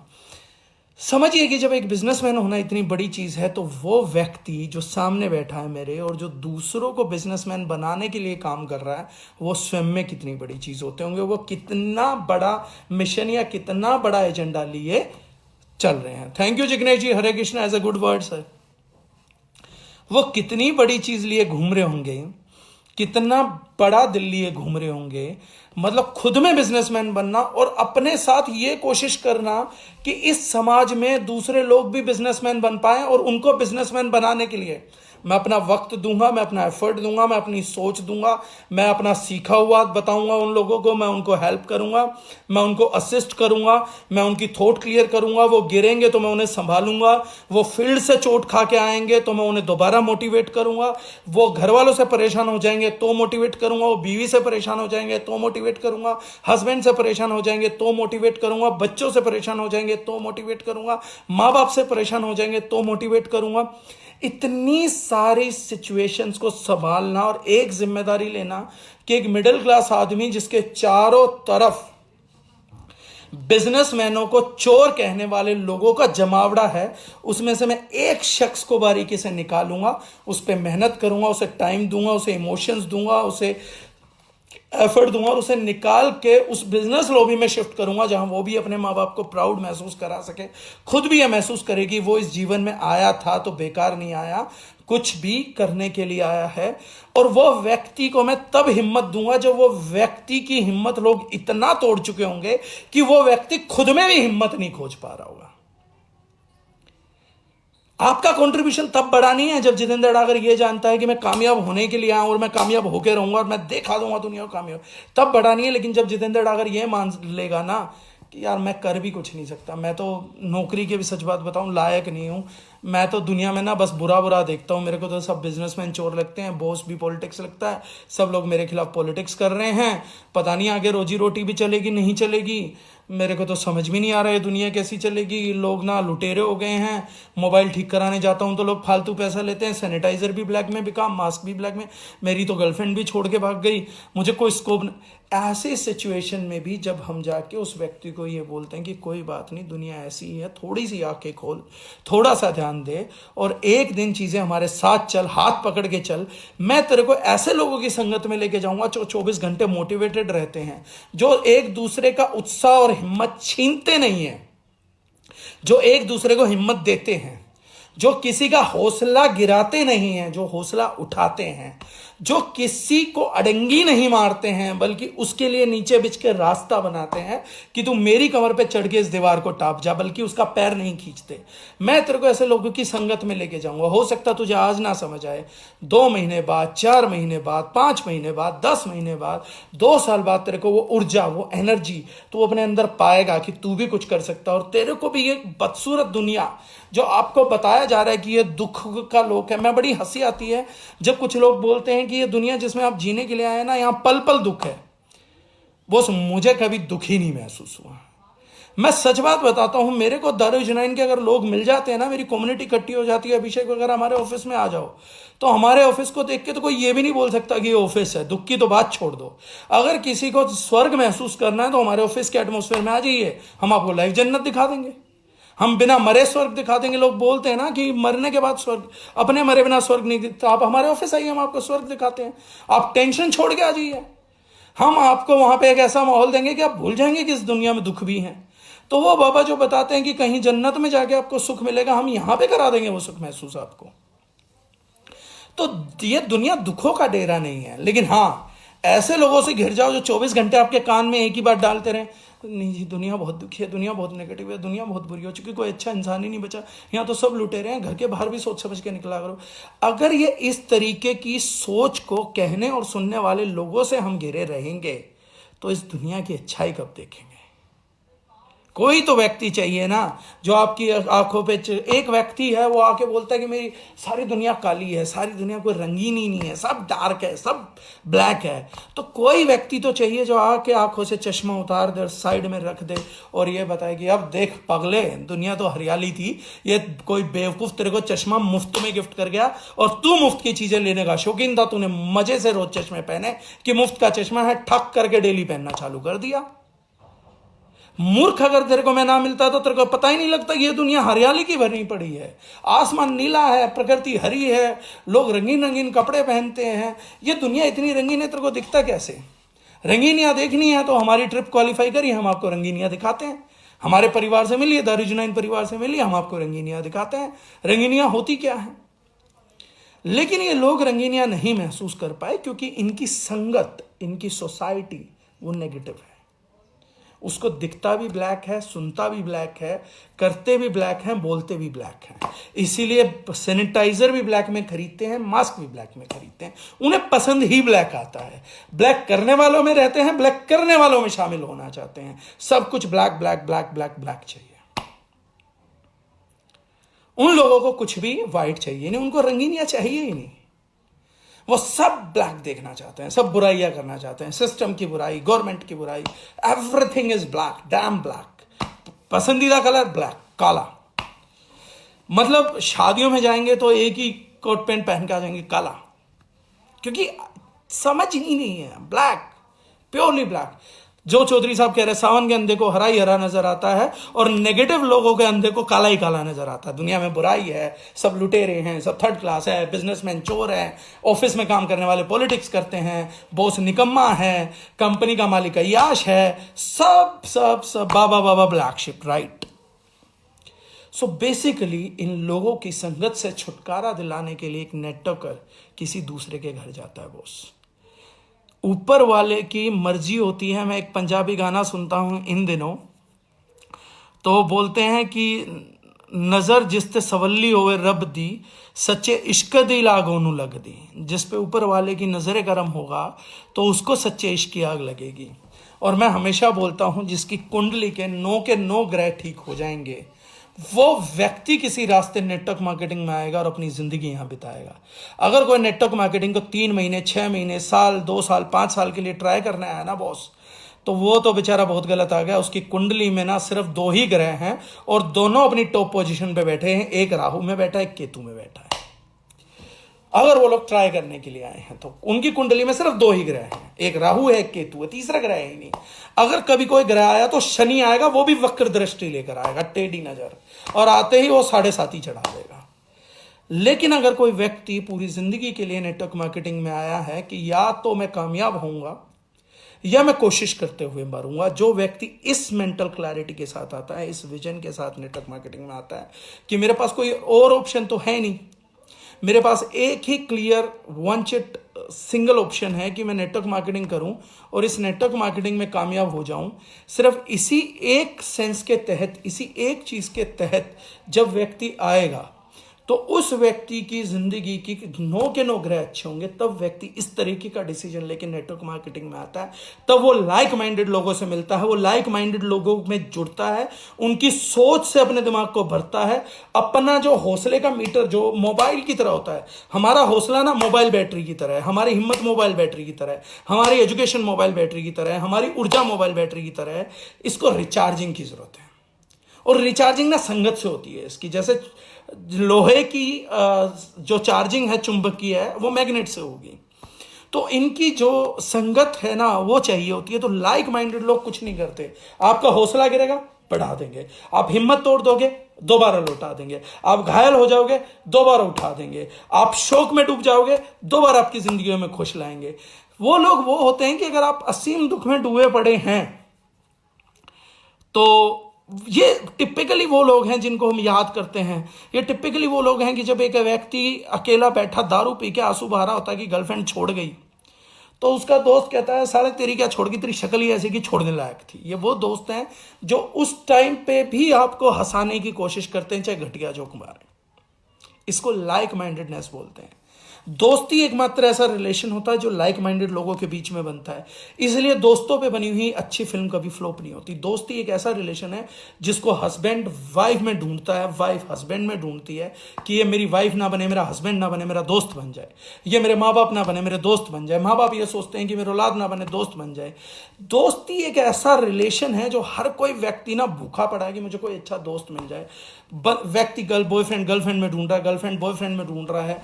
हर रिलेशंस की तह आप कभी भी ढूंढेंगे तो हर रिलेशन एक चीज को ढूंढता मिलेगा, दोस्ती। दोस्ती मींस लाइक माइंडेडनेस, एक जैसी लगभग सोच। बिल्कुल सुमित ने कहा 3 इडियट्स में दोस्ती तो थी सर, जो सबसे बड़ी चीज थी जो पसंद आई। दोस्ती खोजी जाती है। दोस्ती means what does friendship means? Friendship means like minded people always stay together. एक ही सोच के लोग साथ रहते हैं।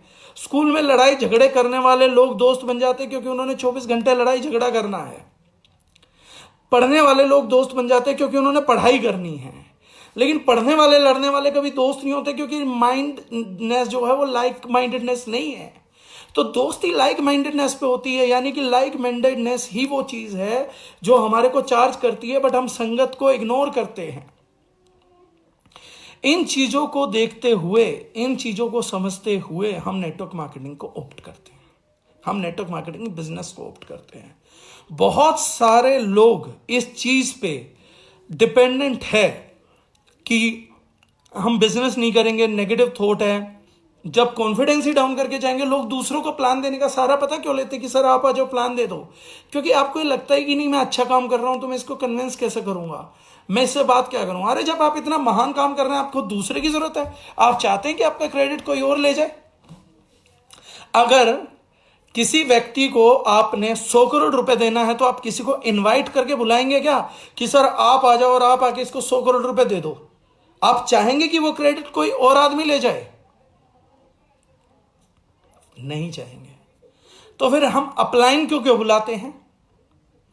क्योंकि हम जानते हैं कि मैं कोई अच्छी अपॉर्चुनिटी नहीं दे रहा हूं, इस व्यक्ति को कन्विंस करना पड़ेगा क्योंकि मुझे अपना करियर बनाना है। अपॉर्चुनिटी तो कोई इतनी खास नहीं है कि इस आदमी को पसंद आए, लेकिन मेरी अपलाइन कुछ ना कुछ बात घुमा देगी, थोड़ा बहुत मैं कर लूंगा, तो उसके बाद मैं किसी को अपॉर्चुनिटी देने के लायक हूं। लेकिन जिस दिन दिल ने यह जान लिया कि मैं इस व्यक्ति को इस संसार की सबसे बड़ी अपॉर्चुनिटी देने जा रहा हूं, मुझे किसी की जरूरत ही नहीं है बॉस, इस अपॉर्चुनिटी को मैं खुद आगे से बढ़ के इस आदमी को दूंगा, ताकि जब ये आदमी कामयाब हो तो उस दिन मैं ये बात बोल सकूंगी तेरे को ये अपॉर्चुनिटी देने वाला व्यक्ति मैं था। याद है मैं खुद बारिश में भीगता हुआ, तूफान में, तू मेरे को टाइम भी नहीं दे रहा था, तेरे से बार बार बात करके मैंने कितने तेरे तरले करके भी मैं आया और मैंने तेरे को अपॉर्चुनिटी दी, क्योंकि मैं जानता था कि अपॉर्चुनिटी तेरी जिंदगी बदल सकती है। जब जब इस तरीके का माइंडसेट होगा ना बॉस, तो जाके चीजें क्लिक करेंगी, तब जाके चीजें समझ आएंगे। इस माइंडसेट तक पहुंचना ही नेटवर्किंग है। आप कह रहे हैं कि ना मैं नेटवर्क मार्केटिंग में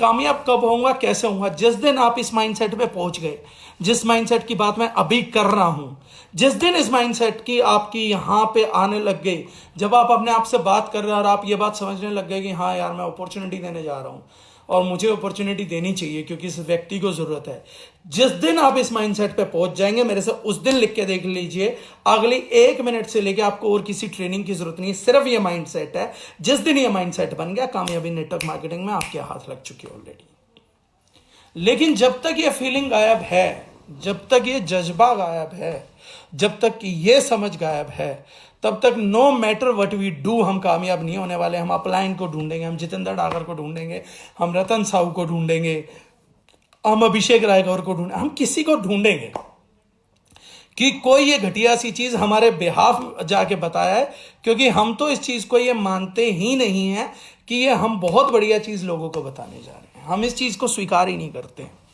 प्रोडक्ट क्योंकि हम ट्राई कर चुके हैं और प्रोडक्ट ने हमारा दिल भर दिया है, हमारा दिल को तसल्ली है, इसलिए हम प्रोडक्ट तो फिर भी किसी किसी को जाके बता देते हैं। लेकिन बिजनेस बनाते हुए डरते हैं, क्योंकि हमारा क्या कॉन्सेप्ट जुड़ा हुआ है कि भैया नेगेटिविटी होगी, उसके दिमाग में सेल्स होगा। अगर आपने उसे सेल्स की तरह बिजनेस में दिखाया, आपने उसके तरले कर करके बिजनेस दिखाया, तो डेफिनेटली वो आदमी नहीं जुड़ेगा और औरों को जोड़ने से भी डरेगा, क्योंकि आपने उसको जब प्रेजेंटेशन दी तो आपने प्रेजेंटेशन एक चीज की दे दी है कि ये बिजनेस ने ऐसे ऐसे झुक के दिया जाता है, ये बिजनेसमैन बॉस एटीट्यूड के साथ दिया जाता है, लेना है तो ले वरना निकल चल। जिस दिन आपने यह दिखा दिया कि आप दूसरों की जिंदगी बदलने के लिए इस बिजनेस अपॉर्चुनिटी को दे रहे हैं, सेम माइंडसेट से जिस दिन आपने 10 ज्वाइनिंग भी कन्वर्ट कर दिया, आपको 11वीं ज्वाइनिंग की जरूरत नहीं, वो 10 ज्वाइनिंग जाके समाज को उठा लाएंगे, क्योंकि उन्हें पता है कि जब आप इस अपॉर्चुनिटी में जोड़े गए थे ना, तो किसी आदमी ने पूरे प्राउड के साथ, पूरी इंटेग्रिटी के साथ, पूरे डिग्निटी के साथ आपको बिजनेस में जोड़ा था, वो गिरा नहीं था। जब जब आपने उसको नेगेटिव क्वेश्चन किए, जब आपने उसको इरिटेट किया, तो वो इरिटेट नहीं हुआ, वो हिला तक नहीं, उसने आपके साथ इन वे कम्युनिकेशन किया और इस तरीके का कम्युनिकेशन किया कि आपको ना तो लताड़ा, ना आपकी बेइज्जत करी, ना खुद को बेइज्जत होने दिया, लेकिन अपनी बात तर्क के साथ, लॉजिक के साथ प्रूव करके आपको बिजनेस ज्वाइन कराया था। जिस दिन ऐसे बिजनेस ज्वाइन होने लग गए लोग, तो बिजनेस ऑटोमेटिकली ग्रो करने लगेगा, बिजनेस ऑटोमेटिकली बढ़ेगा। बहुत सारी ट्रेनिंग्स की जरूरत नहीं है, स्किल डेवलपमेंट की जरूरत ही नहीं पड़ेगी आपको। सबसे पहली चीज माइंडसेट आएगा। First thing is mindset, how we are offering business, how we are giving presentation. Presentation पता क्या होती है? प्रेजेंटेशन वो नहीं होती जो फाइल खोल के आप बैठ गए उसको कैलकुलेशन समझाने।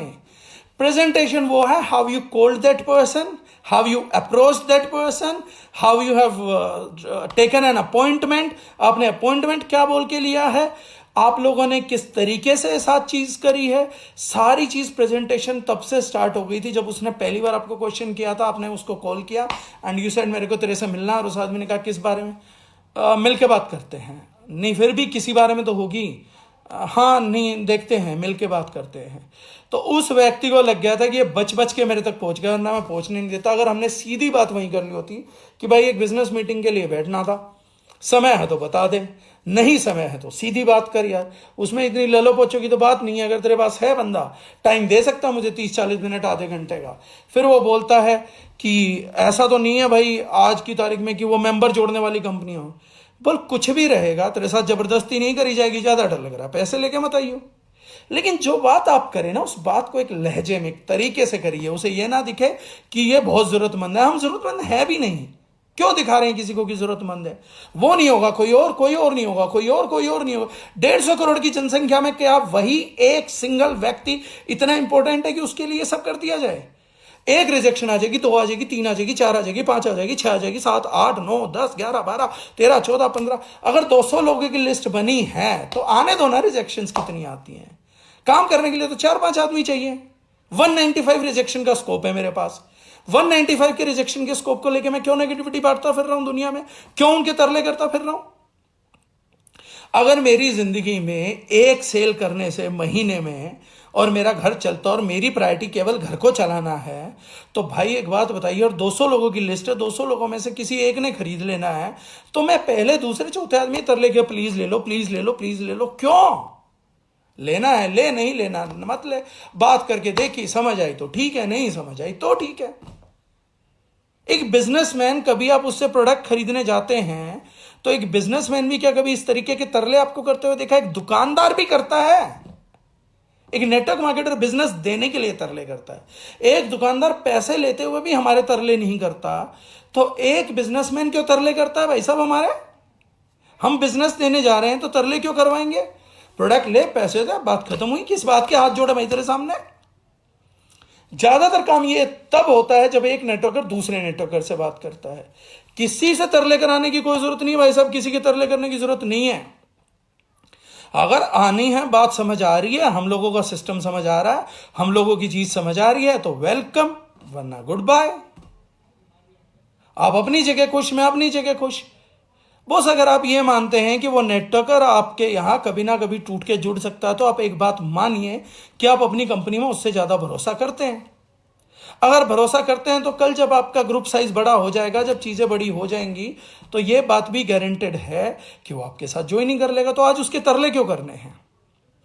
Y can't we talk in an attitude? भाई बात करने के लिए आज समझ आएगा तो ठीक है, नहीं समझ आएगा तो ना सही।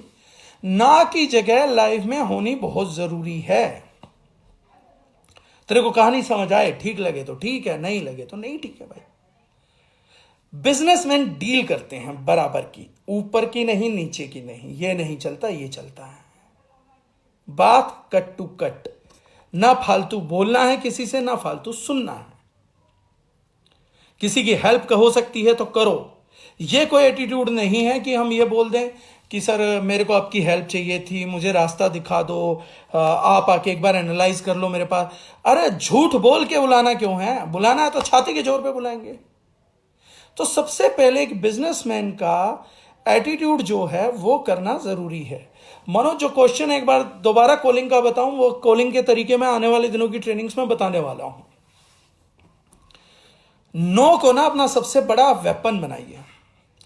नो हासिल करना हर किसी के बस की बात नहीं होती है। Rejection sometime shows directions, Rakhi Rana बोलती हैं, rejection is something we need to have, rejection is something we need to give. 200 लोगों में से 195 लोगों को यह बताना बहुत जरूरी है कि you are rejected because of your mindset. Like an interview, कि भाई मैं तेरे से उम्मीद कर रही थी बट यू आर रिजेक्टेड। पहले एक बार प्रोडक्ट दे दो, 200 लोगों को सैंपल दे दो, प्रोडक्ट दे दो। प्रोडक्ट देने के बाद जब वो लोग वापसी आएंगे और जब आप बिजनेस की बात करें तो बोले नहीं यार तू कस्टमर ही ठीक है, मेरे को तेरे से बात करके समझ आ गई, तू बिजनेसमैन तो नहीं बन सकता, तू कस्टमर ही ठीक है, तू कस्टमर ही बना रहा है। This is second process, I tell it later on. आज के जो भी नोट्स हैं वो नोट्स बना लीजिए। I tell later on, later videos में मैं बताऊंगा कि इस काम को किया कैसे जाएगा, एटीट्यूड कब दिखाना है। बट पहली चीज है एटीट्यूड। तो सबसे पहली चीज, फर्स्ट पॉइंट जो आप नोट करिए, पहली चीज जो आपको नोट करना है, जो समझने की बात है, बीइंग बिजनेसमैन और being a business women is a great thing. सबसे पहले सेल्फ टॉक में, फैमिली की टॉक में बिजनेसमैन की और बिजनेस वुमेन्स की चीजों को एक्सेप्ट करवाइए, उनकी इंपॉर्टेंस को एक्सेप्ट करवाइए कि बिजनेसमैन या बिजनेस वुमेन बनना ना छोटी बड़ी बात नहीं है। हर कोई 2 कौड़ी का व्यक्ति बिजनेसमैन बिजनेस वुमेन नहीं बन सकता। बिजनेसमैन वुमेन बनने के लिए इतना बड़ा दिल और इतनी बड़ी सोच चाहिए तो जाके होगा। इतने दिल और इतनी सोच से बिजनेसमैन नहीं बना करते।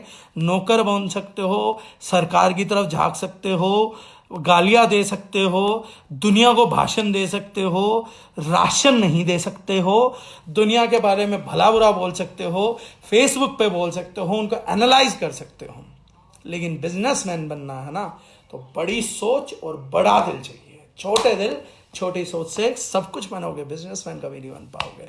तो क्योंकि हमारे पास एक बड़ा दिल है, एक बड़ी सोच है, इसलिए हम चुनाव कर पाए बिजनेस का। बिजनेस ने हमारे को चुना।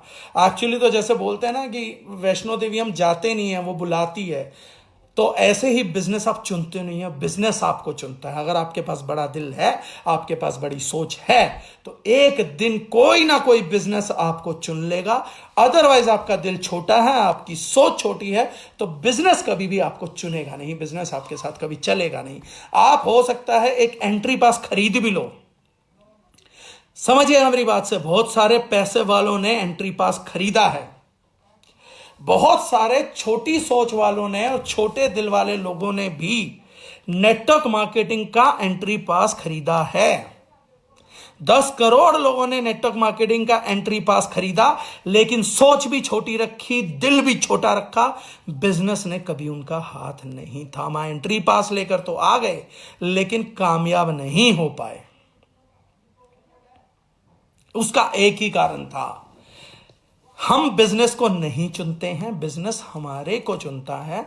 अगर आपके पास एक बड़ा दिल और बड़ी सोच होगी तो चुन लेगा, अदरवाइज आप छोटी सोच और छोटे दिल के साथ रहोगे और आपने एंट्री पास खरीद भी लिया तो भी झूले नहीं ले पाओगे, ये वहां पे घूमते रहोगे, जंतर मंतर बन के रह जाएगा।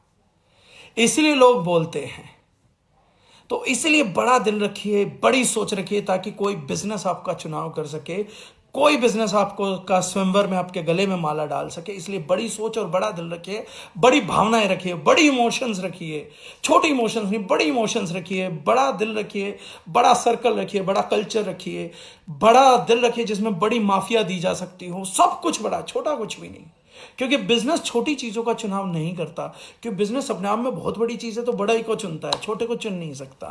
तो इसलिए हमारे को अपनी दिमाग, अपनी सोच, अपना दिल, अपना समाज, इज्जत बड़ी रखिए। सबसे बड़ी बात है, दूसरों को रिस्पेक्ट बड़ी करके दीजिए, उनका आदर करिए। बेइज्जत तो किसी को मत करिए।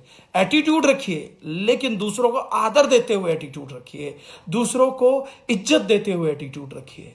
ये बहुत क्रिटिकल कम्युनिकेशन स्किल है। अगर आप दूसरों को इज्जत देते हुए एटीट्यूड रख सके तो इस संसार में आपकी काबिलियत कामयाब हुए बिना रह ही नहीं सकती, उसको कामयाब होना ही होना पड़ेगा। तो जो सबसे बड़ा फैक्टर है, जो सबसे बड़ी चीज है समझने की, वो यहीं पर आती है कि बिजनेस करना है तो गर्व के साथ करिए, हिम्मत के साथ करिए, ताकत के साथ करिए, बड़ी सोच के साथ, बड़े दिल के साथ, बड़े चैलेंजेस को झेलते हुए, बड़े लोगों को माफ करते हुए, बड़े लोगों को साथ लेकर चलते हुए, सब कुछ बड़ा बड़ा बड़ा, ताकि ये बिजनेस हमारे को अपना सके और कोई बहुत बड़ा बिजनेस मुझे अपना सके। इस थॉट के साथ बिजनेस को करिए।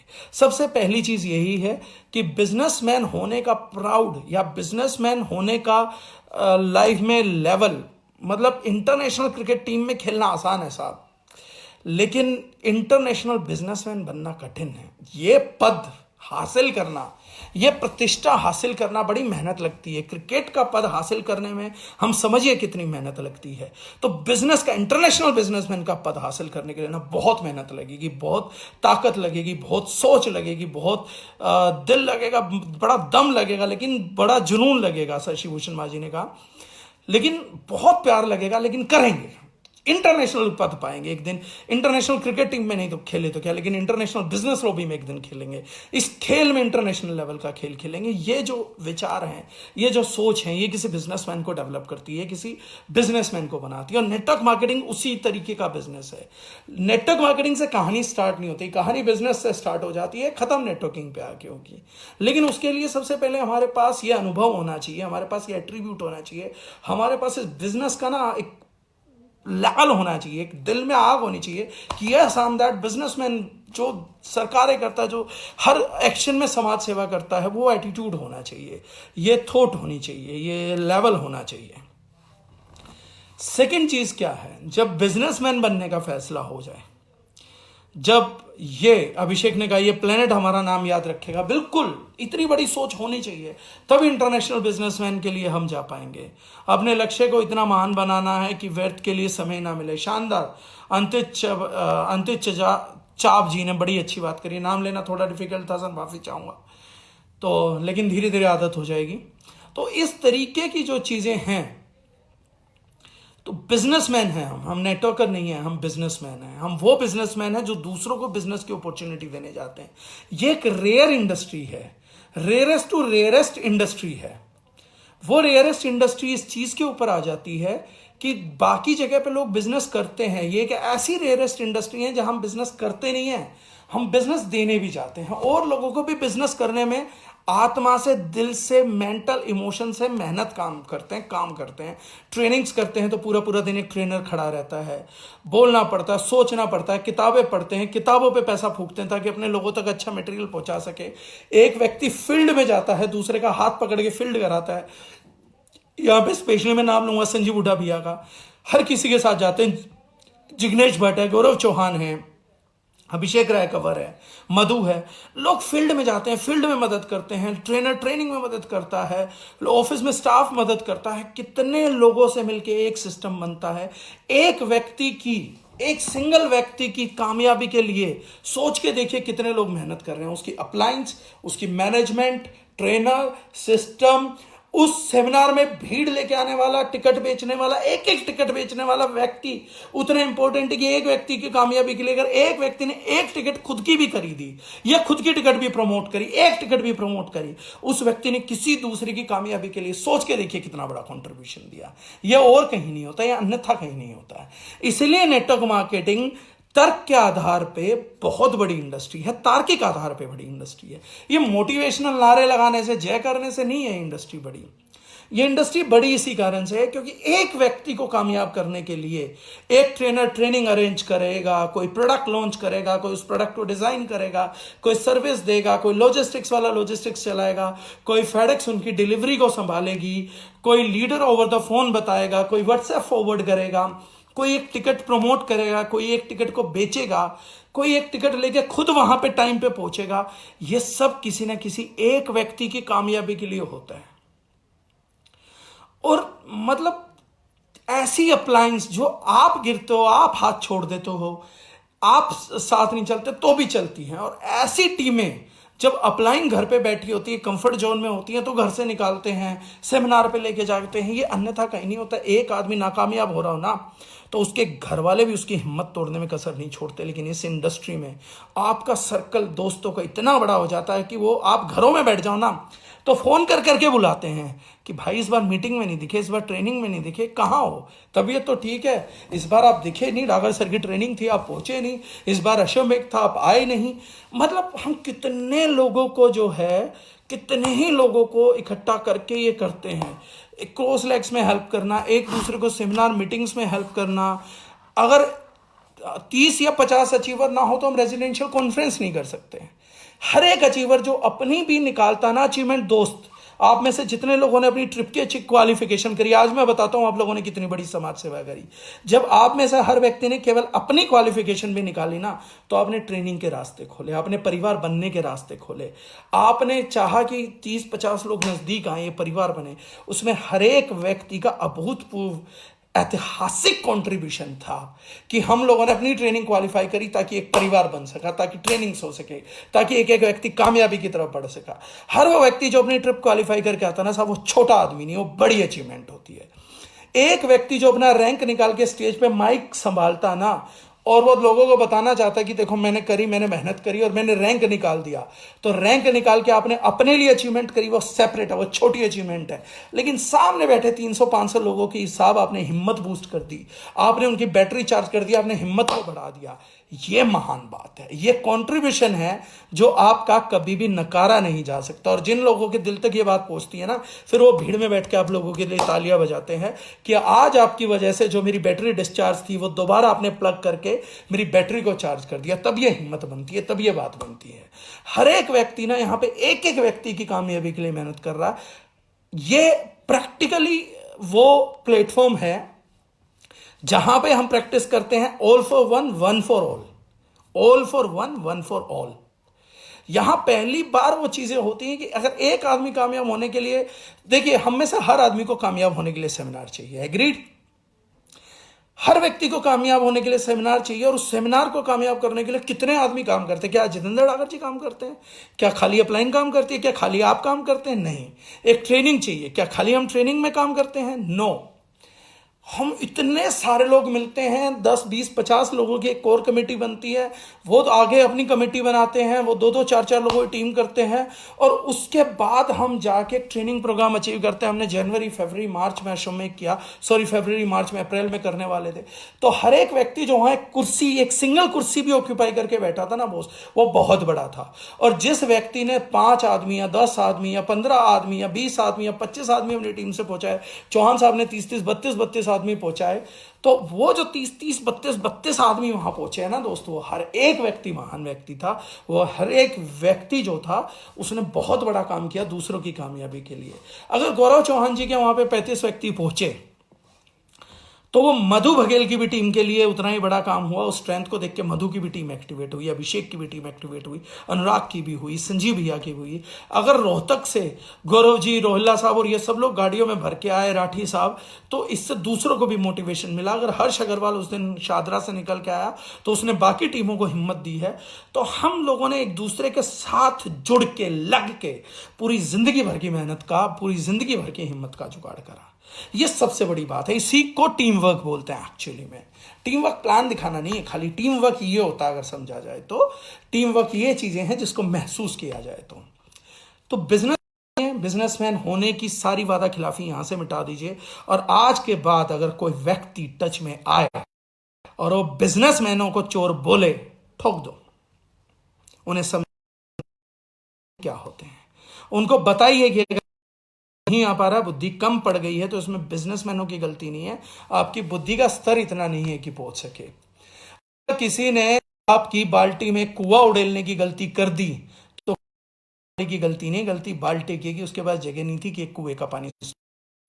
तो आज के बाद जो बिजनेस के ऊपर उंगली उठाए उनको जवाब देना जरूरी है।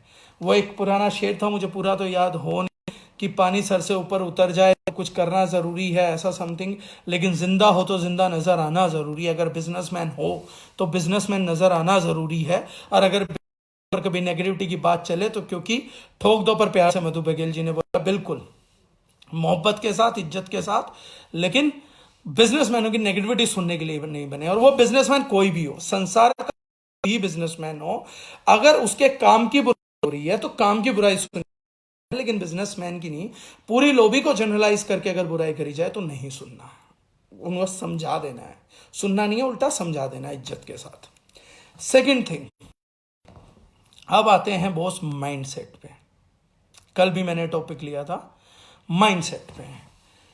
माइंडसेट सबसे ज्यादा जरूरी है जब आप बिजनेसमैन बनने का चुनाव कर लेते हैं, जब हम वुमेन बनने का चुनाव कर लेते हैं, जब हम इतना बड़ा काम करना चाह रहे हैं, तो अगली आएगी कि बिजनेस में कामयाब होने की माइंडसेट है चैलेंजेस को झेलना, माइंडसेट है बेवकूफों को झेलना, माइंडसेट है पेशेंस बरतना। कितनी पेशेंस? जब तक जिंदगी है तब तक, आखिरी सांस तक। और क्यों ना हो, छोड़ भी जाएंगे तो क्या करेंगे? मैं अक्सर एक सवाल अपनी ट्रेनिंग में दोहराता हूं। मेरे एक दोस्त ने कहा, बोले मैंने इंडस्ट्री छोड़ दी। तो मैंने कहा इंडस्ट्री छोड़ दी, क्यों छोड़ दी? तो बोले नहीं मैं दुखी आ गया था। मैंने कहा अच्छा, उसको छोड़ के क्या लगा?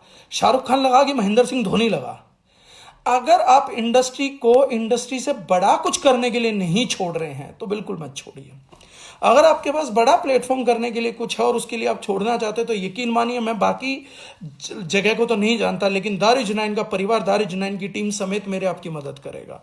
अगर आप वाकई में अपनी जिंदगी में इससे बेहतर और इससे बड़ा कुछ करने जाएंगे, जैसे अभिषेक इंटरनेशनल क्रिकेटर बनना चाहता है, तो यकीन मानिएगा कि अगर वो इंटरनेशनल क्रिकेटर बनने की तरफ कदम बढ़ाएगा तो दारुल हर कोशिश करेंगे, हर प्रयास करेगा कि वो कैसे भी हो, किसी भी तरीके से हो, कामयाब हो जाए।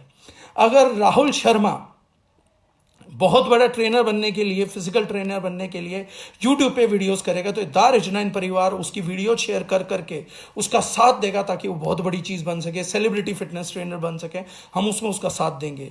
अगर डाइटिशियन अल्पना वर्मा अपनी डाइट्स को शेयर करना चाहती हैं, वो अब उसमें अपना करियर बनाना चाहती हैं और बहुत बड़ा कुछ करना चाहती है, तो दारुल परिवार उसमें भी साथ देगा। हम वह परिवार हैं जो अपने लोगों की तरक्की में उनके साथ हैं। अगर प्लेटफॉर्म नहीं है तो दारुल है, और अगर दारुल से भी बेहतर कोई प्लेटफॉर्म आपके साथ है तो भी हम आपके साथ हैं, बशर्ते हम आपकी कामयाबी चाहते हैं, हम आपकी तरक्की चाहते हैं। हम चाहते हैं कि आप कामयाब हों, आप बिजनेसमैन बने, आप बिजनेस वुमेन्स बने, आप इस देश का भला करें, आप आगे बढ़े। इस चीज के लिए पहली चीज है कि हम लोगों को काम करना पड़ेगा और बड़ा काम करना पड़ेगा। यह पहली चीज है। अब सेकंड बात करते हैं, बिजनेस होता क्या है, बिजनेसमैन होते क्या हैं, हम बिजनेसमैन को कैसे आइडेंटिफाई करते हैं। देखिए 3-4 लोग भी हैं, समझिएगा। माइंडसेट की बात अब मैं कल करूंगा क्योंकि मुझे समझ आ रहा है टाइम लंबा हो जाएगा, तो मैं जो चीज़ है उसको बात करने की कोशिश करता हूं, मैं आगे बढ़ाना चाहूंगा। माइंडसेट की बात मैं कल करूंगा, आज मैं बिजनेस की बात करूंगा। बिजनेस के 3-4 चीज़ें हैं। एक व्यक्ति सोचता है कि कोई व्यक्ति किसी चीज़ को 1000 रुपए के लेके आया और उस चीज़ को लाके 2000 की बेच दी तो वो बिजनेसमैन है। 3000 की बेची तो बड़ा बिजनेसमैन है, 5000 का बेचा तो बहुत बड़ा बिजनेसमैन, और 10,000 का बेच दे तो ऐसे बिजनेसमैन की तो उम्मीद ही नहीं करी जा सकती। कोई सोचता है कि किसी ने दुकान खोल ली या शोरूम खोल लिया तो वो बिजनेसमैन बन गया। किसी को लगता है कि अगर कोई किसी कंपनी का C&F लेके बैठा है, कैरियर फॉरवर्डिंग करने बैठा है या होलसेलर बन गया तो बिजनेसमैन बन गया। सर ये सब बिजनेस के छोटे मोटे अंग हैं, जिसमें से कि वो आदमी जो 1000 की चीज को 2000 की बेचता, 5000 की, 7000 की, 10,000 की बेचता है, इस व्यक्ति की तो यकीन मानिए इंडस्ट्री में जगह भी नहीं है। आदमी जहां मिले ना और टीम में एंटर करने की कोशिश करे तो जूते मारो, निकालो। रीजन बीइंग क्या है, इस आदमी का जो पैशन है, जो जुनून है, वो लोगों को लूटना है। इस आदमी का पैशन मुनाफाखोरी है, ना कि व्यापार है।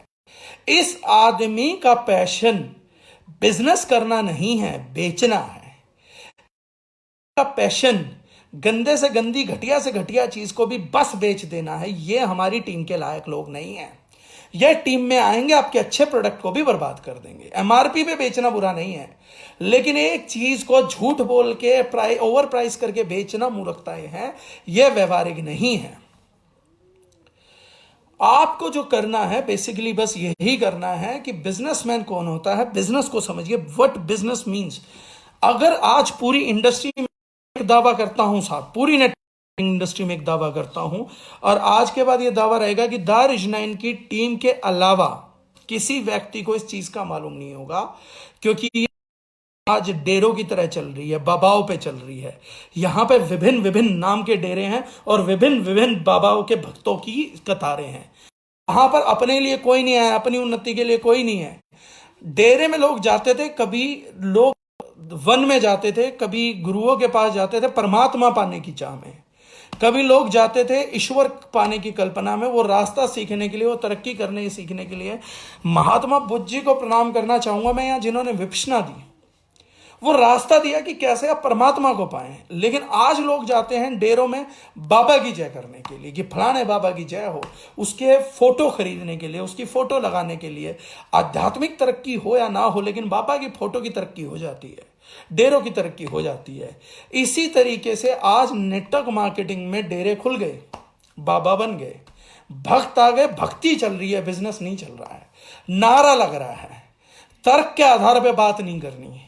दूसरे नेटवर्क मार्केटिंग वाले को दुश्मन मानना है, दूसरे नेटवर्कर को जलील करना है, दूसरे नेटवर्कर को पैशन देना, फेसबुक पे गालियां देना, दूसरे नेटवर्करों की हंसी उड़ानी है, दूसरे नेटवर्करों का मजाक बनाना है। कोई भी व्यक्ति अपनी कंपनी के बारे में तर्क नहीं दे सकता। वो ये नहीं जानते कि बिजनेस प्लान में और कॉम्पनसेशन प्लान में फर्क क्या है, वो ये नहीं जानते कि इंडस्ट्री में और कंपनी में फर्क क्या है। वो लोग हैं जो अपनी मां को श्रेष्ठ बताने के लिए अपनी नानी को गालियां दे रहे होते हैं, क्योंकि वो बोलते हैं कि मेरी माँ बहुत बेहतरीन है। तो हम बोलते हैं पर तेरी माँ है तो नानी का हिस्सा ही, तेरी मौसियों को भी तो देख ले। तो बोलता मैं बता रहा हूँ मौसी ना मेरी सारी कैरेक्टरलेस है, थर्ड क्लास, जीरो। मैं तो बता रहा हूँ मेरी मौसियाँ ना सारी जाके वो प्रोस्टिट्यूट बनने की लायक नहीं हो, इतनी गंदी हैं, घिनौनी हैं, जलील हैं।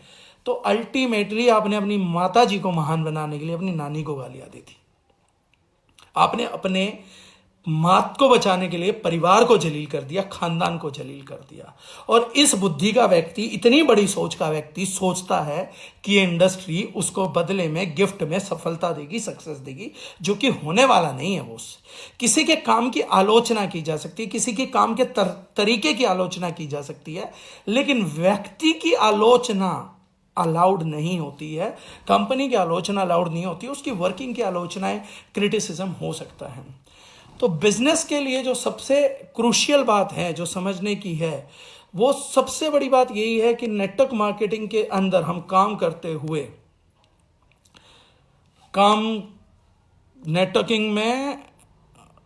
नेटवर्किंग कम और अंधभक्त ज्यादा हैं, बिल्कुल ज्यादा हैं, क्योंकि उनको समझाया वही जा रहा है।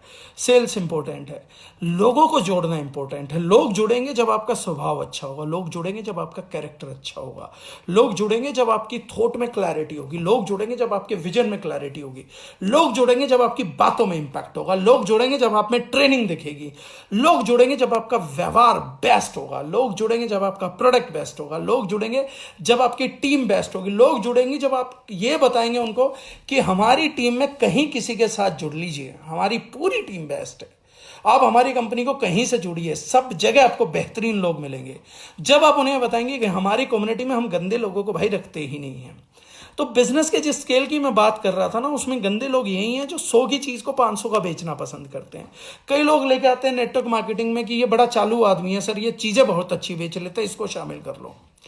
जो चीजें अच्छी बेच लेता है वो हमारी शामिल करने के लायक व्यक्ति नहीं है, उससे हमारा कोई भला होने वाला नहीं है, क्योंकि ये व्यवसाय लोगों को जोड़ने का है, बेचने का नहीं है। सामान बेचने के और भी बहुत से व्यवसाय हैं, सामान बेच के कोई बहुत बड़ा पैसा नहीं कमाया जा सकता, टीमें जोड़ के बड़ा पैसा कमाया जाता है, लेकिन जोड़ने के लिए लोग नहीं टीमें चाहिए। ध्यान से सुनो मेरे शब्द, लोग नहीं जोड़ने, टीमें जोड़नी है।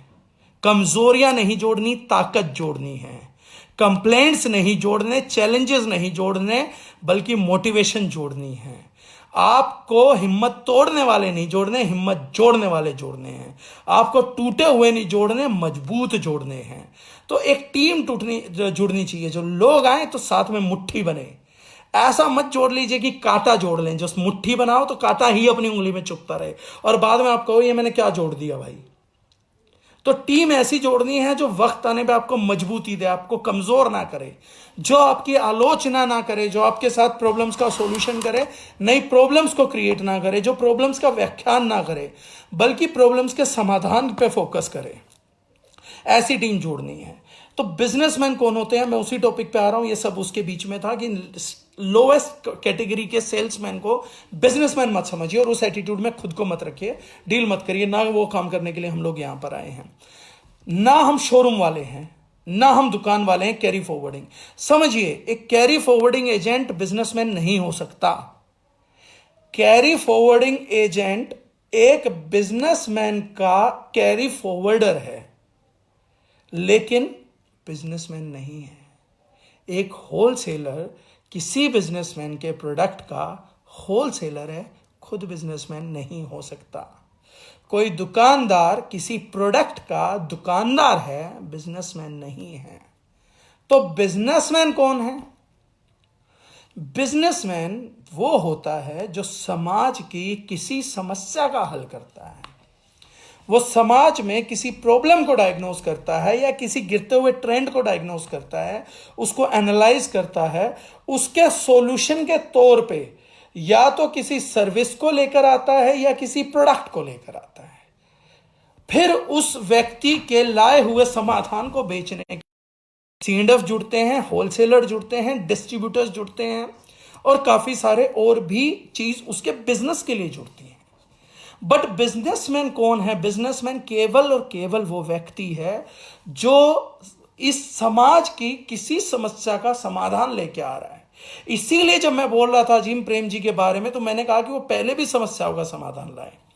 हम लोगों के गर्म कपड़े या ऊनी कपड़े खराब हो जाते थे और वो बड़ी जल्दी रफ हो जाते थे, लोगों को ऊनी कपड़ों पे बड़ा पैसा लगता था, बड़ी सारी भेड़ों की ऊन उतारी जाती थी तकलीफ के साथ। तो उसको कम करने के लिए पहली बार सॉल्यूशन लेकर आए थे, तो इजी लेकर आए, तो विप्रो लेके आई थी, वो अजीम प्रेम जी लेकर आए थे। वो एक प्रकार की सेवा थी जिससे भेड़ों की ऊन उतरनी कम हुई, आम आदमी का पैसा बचा, जिसमें ऊन की क्वालिटी सालों साल तक चलती रही, फिर उसको एक जायज प्राइस पे बेचा जो किसी को चुभा नहीं। ये सेवा है, ये सर्विस है। भेड़ से ऊन उतारी, भेड़ को तकलीफ हुई, उसके बाद आम लोगों तक स्वेटर पहुंची और उनकी स्वेटर जल्दी खराब हो गई, सर्दी जल्दी लगने लगी, किसी के पास दोबारा पैसे नहीं थे तो बेचारा ठंड में उसी स्वेटर को पहन के घूमता रहा। ये बड़ा बुरा लग रहा था, लेकिन इसके सॉल्यूशन के तौर पे अजीम प्रेम जी इजी लेके आए। अब लोगों को क्या लगता है वो एक डिटर्जेंट है कपड़े धोने का। डिटर्जेंट नहीं है, प्रॉब्लम सोल्व किया उन्होंने समाज का और हमारा और आपका। एक गरीब आदमी जो एक स्वेटर बुन सकता था, उसकी स्वेटर को 5 साल 10 साल चलने की लाइफ दी थी अजीम प्रेम जी ने। अगर कोई भेड़ों की, बहुतों की ऊन बेचारों की गर्म करने के लिए खुद के लिए चाहिए होती थी, तो बहुत से भेड़ों की ऊन बचा दी, क्योंकि 10 साल में जहां 5 स्वेटर लगती थी वहां 2 लगने लगी या 1 लगने लगी। ऐसे महामानव को हम अजीम प्रेम जी के नाम से जानते हैं। तो उनके प्रोडक्ट इसी को बढ़ना था, कौन रोक लेता? जो भेड़ों के भले में है, जो आम आदमी के भले में है, जो मेरे आपके भले में है, जो उन लोगों के भले में जो दोबारा पैसा नहीं अफोर्ड कर सकते, अगर उनके लिए समाधान लेकर आए तो क्या यह सेवा नहीं है? क्या यह मानव सेवा नहीं थी? मानव सेवा के साथ साथ जानवर सेवा भी करी, प्रकृति सेवा भी करी, कितनी सेवाएं तो कर दी। हर व्यक्ति, हर बिजनेसमैन एक समस्या का समाधान लेके आता है। जियो आई या एयरटेल आया, एक व्यक्ति दूसरा व्यक्ति कभी घर के बाहर एक्सीडेंट तो नहीं हो गया, कुछ हो तो नहीं गया, दिल दुख दुख दुख दुख दुख दुख दुख करता रहता था। कोई व्यक्ति यहां गया है, वहां गया है, पता नहीं लग रहा, खबर नहीं आ रही। कई लोग रोड एक्सीडेंट में मर जाते थे, कम्युनिकेट नहीं हो पाता था, कोई इमरजेंसी में होता था, कम्युनिकेशन नहीं हो पाता था। ऐसे लोगों के लिए लोगों ने मोबाइल फोन इंट्रोड्यूस किए और उसके एंटीने लगाए, उसका रेंट लिया और ऊपर से 4-5% का मार्जिन लिया, टेक्नोलॉजी में बने रहने के लिए, फील्ड में बने रहने के लिए। क्या ये मानव सेवा नहीं है? अगर एक घर पे बैठी मां का, मेरी का दिल धड़कने से ढक ढक ढक ढक ढक ढक ढक ढक करने से रुक जाता है, स्ट्रेस नहीं बनता, और उसके बदले मेरे को महीने के 200-500 रुपए किसी मोबाइल कंपनी को देने पड़ जाते हैं, तो क्या मेरे मां की दिल की धड़कनों से ज्यादा कीमती है? क्या वो स्ट्रेस से ज्यादा कीमती है जो मेरे घर पे पैदा होता था अगर मैं 2 घंटे भी लेट हो जाता था तो? नहीं, ऐसा कीमती। ये बिजनेस था, ये एक बिजनेस खोज थी, प्रिंटिंग एक बिजनेस खोज थी। ऐसे ही मानवता के विकास के लिए डायनामाइट, चाहे वो यूज बाद में गलत हो गया, आज भी हो रहा है, लेकिन डायनामाइट का यूज था कि पहाड़ों को खोद के हम सुरंगें बनाएंगे एक दूसरे के। दशरथ माझी जैसे व्यक्ति को जो काम 10 साल करने में उसने अपनी पूरी उम्र एक पहाड़ को खोदने में लगा दी, और उसकी वाइफ मर गई और उस दशरथ माझी में मूवी बनी और हम सब लोग उनको अपनी इंस्पिरेशन के तौर पे जानते हैं। अगर किसी ने डायनामाइट दिया कि ये रास्ता 2 दिन में बन जाएगा, आप डायनामाइट लगा के उड़ाते चले जाइए, तो क्या वो डायनामाइट देने वाले व्यक्ति ने मानव सेवा नहीं करी? हर एक प्रयास, हर एक बिजनेसमैन का प्रयास कहीं ना कहीं सेवा करने का, कंट्रीब्यूट करने के लिए ही होता है। जो व्यक्ति की नीयत में, जिस बिजनेस की नीयत में, जिस प्रोडक्ट की नीयत में, जिसके केंद्र में, जिसके सेंटर में समाज की सेवा छुपी होगी, केवल वही बिजनेसमैन और वुमेन है। अगर पैसा कमाना छुपा है तो 1000 के 10,000 करने वाले व्यक्ति सेल्समैन नहीं। और ध्यान से देखिए, कभी भी आपने जहां पे लिस्ट आती है कि कौन कौन आदमी बिजनेसमैन है, उसमें कभी किसी ऐसे व्यक्ति को आपने देखा है पहले 1000 में भी जो 100 के प्रोडक्ट 500 में बेच रहा हो या 5000 में बेच रहा हो? बड़ा काम केवल वो कर पाया जिसके प्रोडक्ट ने, जिसके बिजनेस ने, जिसकी कंपनी ने, जिसकी मैनेजमेंट ने, जिसकी टीम ने, जिसके डिस्ट्रीब्यूटर ने कहीं ना कहीं, कैसे ना कैसे लोगों की सेवा करने का मन बनाया। जब जैसी समझ आई, आज हम केमिकल फ्री के लिए लड़ रहे हैं, लेकिन मैं यह बात कहना चाहूंगा, जब केमिकल्स भी आए तो भी लोग लोगों की सेवा करने चाह रहे थे। बहुत से लोग रूखे बाल नहीं चाहते थे, वो चाहते थे सिल्की बाल हो, तो उसके लिए लोगों ने कुछ केमिकल ही खोजे इसलिए थे कि कुछ लोगों को जो जिंदगी में सिल्की बाल की चाहत रखते हैं उनकी सिल्की बाल रखने की चाहत पूरी हो पाए। बाद में वो कार्सोजेनिक हो गए, आज नहीं हटा पा रहे हैं, हटाने के लिए काम कर रहे हैं, हटा देंगे। लेकिन ये चीज समझने की है कि उन लोगों ने किसी की सेवा करनी चाहिए थी, किसी को मदद करना चाहा था।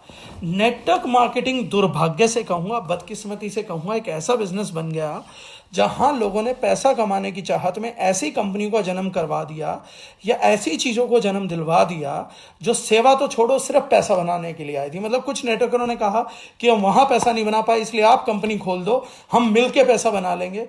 यहां पहली बार ऐसा है कि 99% कंपनियों का जन्म डायरेक्टर से लेके उन कंपनियों के प्रमोटर के पैसे कमाने के लिए हुआ है, ना कि समाज की किसी सेवा के लिए। इसीलिए वो चाहते हुए भी कामयाब नहीं हो पा रहे, शॉर्ट टर्म सक्सेस हासिल कर रहे हैं। हमारी इंडस्ट्री की जो बड़ी से बड़ी कंपनी है उन्होंने 24 साल में जो आज भी टर्नओवर किया है वो 1000, 1500, 2000 करोड़, इससे ऊपर नहीं जा रहा। जबकि रिलायंस अपने 24 साल के कार्यकाल में 40,000 करोड़ पे खड़ी थी। नई कंपनी जो कि पुराने बिजनेस में आई थी कपड़ों की, में 40,000 करोड़ रुपए थी। कारण क्या हुआ कि सिर्फ पैसा कमाने की थोट से आए। पैसा कमाने की थोट से आप 100, 200, 500, 1000, 1200 करोड़, 2000, 2500 करोड़ का ग्रुप खड़ा कर लोगे। लेकिन अगर ख्वाब है कि 1 लाख करोड़ का ग्रुप खड़ा हो, ख्वाब है 2 लाख करोड़ का ग्रुप खड़ा हो, तो उसके लिए सेवा करनी पड़ेगी। क्योंकि एक अंग्रेजी कहावत है बड़ी सुंदर, you can fool some of the people some of the time, you can fool all of the people some of the time. You can fool some of the people all the time, you can fool all of the people some of the time, but you cannot fool all the people all the time. कुछ लोगों को हमेशा पागल बना सकते हो। Networking को समझ लीजिए, मैं जो बात बोल रहा हूं ये समझने की बात है। आप समझ जाएंगे इसके बाद कि कुछ कंपनियों में टर्नओवर क्यों हो रहा है और भक्त क्यों है। You can fool some of the people all the time. आप कुछ लोगों को पूरी जिंदगी बेवकूफ बना सकते हो और पूरे लोगों को कुछ समय के लिए, लेकिन सब लोगों को सारे समय के लिए बेवकूफ नहीं बनाया जा सकता। अगर सब लोगों को समय के लिए जोड़ के रखना है, लंबे समय के लिए जोड़ के रखना है, सबको बहुत समय के लिए जोड़ के रखना है, तो जो समझने की बात है वो ये है कि हमारे को सेवा करनी ही पड़ेगी, हमारे को पब्लिक की सर्विस करनी ही पड़ेगी। और दारुल में मुझे प्राउड होता है कि हमारा प्रोडक्ट, हमारी मैनेजमेंट, हमारा नेटवर्क, हमारी टीम, हमारा डिस्ट्रीब्यूटर ना कि एक दूसरे की मदद कर रहा है, बल्कि हमारे पूरे प्रोजेक्ट के चलने से इस प्रकृति की, इस प्लेनेट की मदद हो रही है। आज कोरोना काल में जिस शब्द की सबसे ज्यादा इस समाज को याद आई, तो मैं आज प्राउडली बोलता हूं और मुझे बोलना चाहिए, क्योंकि आज ये हक मुझे नेचर ने दिया है। आज अगर कोई बोले कि अब जाके ये टीम घमंडी हो रही है या ये व्यक्ति घमंडी हो रहा है, हमने कभी घमंड में नहीं देखा, तो आज मैं पूरे वासुदेव कुटुंबकम को आज से 2-3 साल पहले, 2.5 साल पहले जन्म देने वाले लोग हम थे दोबारा, जिसको ढूंढ के खोज के लाके हमने कहा कि हम इसको मंशा बना के चलेंगे, हम इसको लक्ष्य बना के चलेंगे।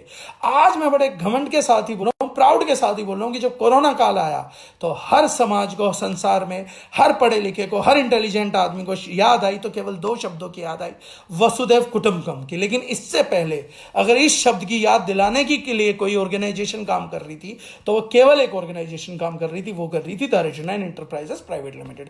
तो आज मेरी टीम को क्यों नहीं गर्व हो, क्यों नहीं घमंड हो। 2 साल तक अगर लोग समझ भी नहीं पाए, कुछ लोगों ने कहा हमें आप समझ नहीं आते, आपको हम समझ ना आते हो। कोरोना काल में तो हम संसार के एक से एक बुद्धिजीवी को समझ आ गए। हम वो हैं जो प्रधानमंत्रियों की समझ आ गए, हम वो हैं जो एम्स वालों की समझ आ गए, हम वो हैं जो चाइना की समझ आ गए, हम वो हैं जो यूएस यूके की समझ आ गए। कुछ साधारण आदमियों को जिनका एक ग्लास जितना मेंटल स्टेटस था, माइंडसेट था, ना भी समझ आए तो फर्क किसको पड़ा। हम जिनको समझ आए फर्क उससे पड़ता है, जिनको हम समझ नहीं आए उनको फर्क ही क्या पड़ना है। गुजराती कहावत है, जिग्नेश जी जिक्र कर रहे हैं, सेवा करो तो मेवा मिलेगा। और हम तो जिग्नेश जी ड्राई फ्रूट के बोरिया भर भर के लाएंगे, इसलिए हम खूब सेवा करेंगे, हमारे को तो चाहिए बहुत बड़ा। तो वासुदेव कुटुंबकम की थ्योरी को आज बड़े से बड़े इंसान ने मान लिया। कोई बड़ी बात नहीं, जिस दिन इस सोसाइटी में हमारा योगदान भी माना जाएगा। प्राउड बस यही है कि सेवा की अगर बात आती है तो नेटवर्क मार्केटिंग इंडस्ट्री में दारुल एक ऐसी कंपनी है जो उन किसानों की सेवा कर रही है जो ऑथेंटिकेट रहना चाहते हैं, जो नेचुरल रहना चाहते हैं। हम ऑर्गेनिक बेचते हैं। हर कंपनी ऑर्गेनिक नहीं बेचती, सस्ता बेचती, क्योंकि लोग इजी खरीद लेंगे कंफर्ट जोन में। वो उन लोगों के लिए पेन नहीं लेना चाहती समाज की, जो मजबूत है, जो इच्छाधारी है, जो समाज में कुछ अच्छा देना चाहते हैं। लेकिन मैं प्राउड हूं इस चीज पे कि दारुल ना समाज के उन लोगों को सपोर्ट करती है जो अच्छा देना चाह रहे हैं। हम समाज के उन लोगों की हिम्मत बनाते हैं कि तुम अच्छी से अच्छी ऑर्गेनिक टर्मरिक प्रोड्यूस करो, बेचेंगे हम। तुम बेहतरीन से बेहतरीन लाल मिर्च पैदा करो, बेचेंगे। बिल्कुल प्रकृति की लाइन में आ जाओ, नेचर के साथ अलाइंड हो जाओ, तुम्हारा प्रोडक्ट कोई नहीं खरीदेगा तो चिंता मत करना, दारुल की पूरी टीम तुम्हारा माल बेचेगी। हम घर घर तक पहुंचाएंगे, हम एक एक आदमी तक तुम्हारी बात लेके जाएंगे। और जो भी इस समाज के बुद्धिधारी लोग हैं, बुद्धिजीवी लोग हैं, जो भी समझदार और इंसानियत की नीयत रखते हैं, उन सब लोगों के हाथ तक हम तुम्हारा प्रोडक्ट पहुंचाएंगे। तुम बढ़िया से बढ़िया मानव सेवा करने के लिए एक से एक अच्छी चीज उगाओ, तुम एक से एक अच्छा प्रोडक्ट बनाओ, दारुल की पूरी टीम तुम्हारे को लेके घरों में बेचेगी। बिजनेस की चिंता छोड़ दो, टर्नओवर की चिंता छोड़ दो, ये काम तुम्हारे लिए हम करेंगे। ये काम करने वाली पहली कंपनी बनी तो बनी दारुल, जिसने उन लोगों को हिम्मत दी कि हम तुम्हारे साथ खड़े हैं। आज जब कई फॉर्मुलेटर बैठते थे तो मेरे से बात बोलते थे कि डागर जी ये प्रोडक्ट आज की तारीख में समझाने बड़े मुश्किल है। तो उन्हें एक ही बात बोलता था, जो तुम सोच सकते हो दुनिया के लिए बेहतरीन तुम बना के दे दो। काम जितेंद्र डागर का, वो बेच देगा। मेरे लोगों का काम है बेच देंगे। मेरे हर एक वेंडर से पूछे, मैं उनको एक बात बोलता हूं, मेरे पास एक अलग ही टीम है, मेरे पास एक अलग ही माइंडसेट है लोगों का, मेरे पास एक अलग लेवल का नेटवर्क है। वो नहीं है जो नेटवर्क मार्केटिंग में नारे लगाने वाले लोग हैं। वो लोग हैं जो समाज की सेवा करने वाले लोग हैं। वो लोग हैं जो अपने परिवार की सेवा करने वाले लोग हैं। वो लोग हैं जो आपकी सेवा करने वाले लोग हैं। वो लोग हैं जिनको कि जब दशरथ मांझी की मूवी में बोला गया था भगवान के भरोसे मत बैठो, क्या पता भगवान तुम्हारे भरोसे बैठा हो। मेरे पास वो टीम है आज की तारीख में जिसके भरोसे भगवान बैठा हुआ है कि प्रकृति बचेगी, ये बच्चे जागरूकता फैलाएंगे। और एक दिन वो दूर नहीं है जब लोग हमसे प्रेरणा लेके हमारी प्रोडक्ट कैटेगरीज को लॉन्च करेंगे।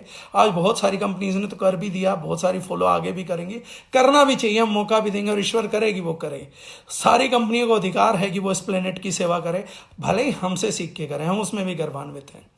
ना करेंगे हम बहुत बड़ा टर्नओवर, लेकिन समाज को एक अच्छी दिशा पे तो लेके जाएंगे।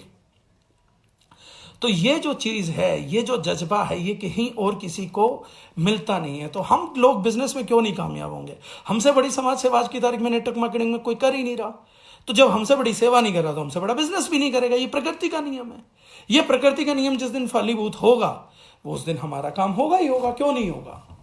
तो ये जो सारी चीजें हैं, ये जो समझने की थी। तो बिजनेसमैन इज अ पर्सन और business organisation is an organisation which brings solution to the existing problems of humanity, planet और कंप्लीट प्लेनेट। जितनी बड़ी प्रॉब्लम को एड्रेस करेंगे, अगर आप एक मोहल्ले की प्रॉब्लम को एड्रेस कर रहे हो तो मोहल्ले के बड़े बिजनेसमैन हो, आप गांव की प्रॉब्लम को डिस्कस कर रहे हो तो गांव के बड़े बिजनेसमैन हो, एरिया डिस्ट्रिक्ट की प्रॉब्लम को कर रहे हो तो डिस्ट्रिक्ट के बड़े बिजनेसमैन हो, आप एक स्टेट की प्रॉब्लम को एड्रेस कर रहे हो और उसका सोल्यूशन दे रहे हो तो स्टेट के बड़े बिजनेसमैन हो, आप एक कंट्री की प्रॉब्लम को कर रहे हो तो आप कंट्री के बड़े बिजनेसमैन हो, अगर आप पूरे वर्ल्ड की प्रॉब्लम का कर रहे हैं तो पूरे वर्ल्ड के हो, आप पूरे यूनिवर्स की प्रॉब्लम का कर रहे हो तो यूनिवर्स के सबसे बड़े बिजनेसमैन बनेंगे।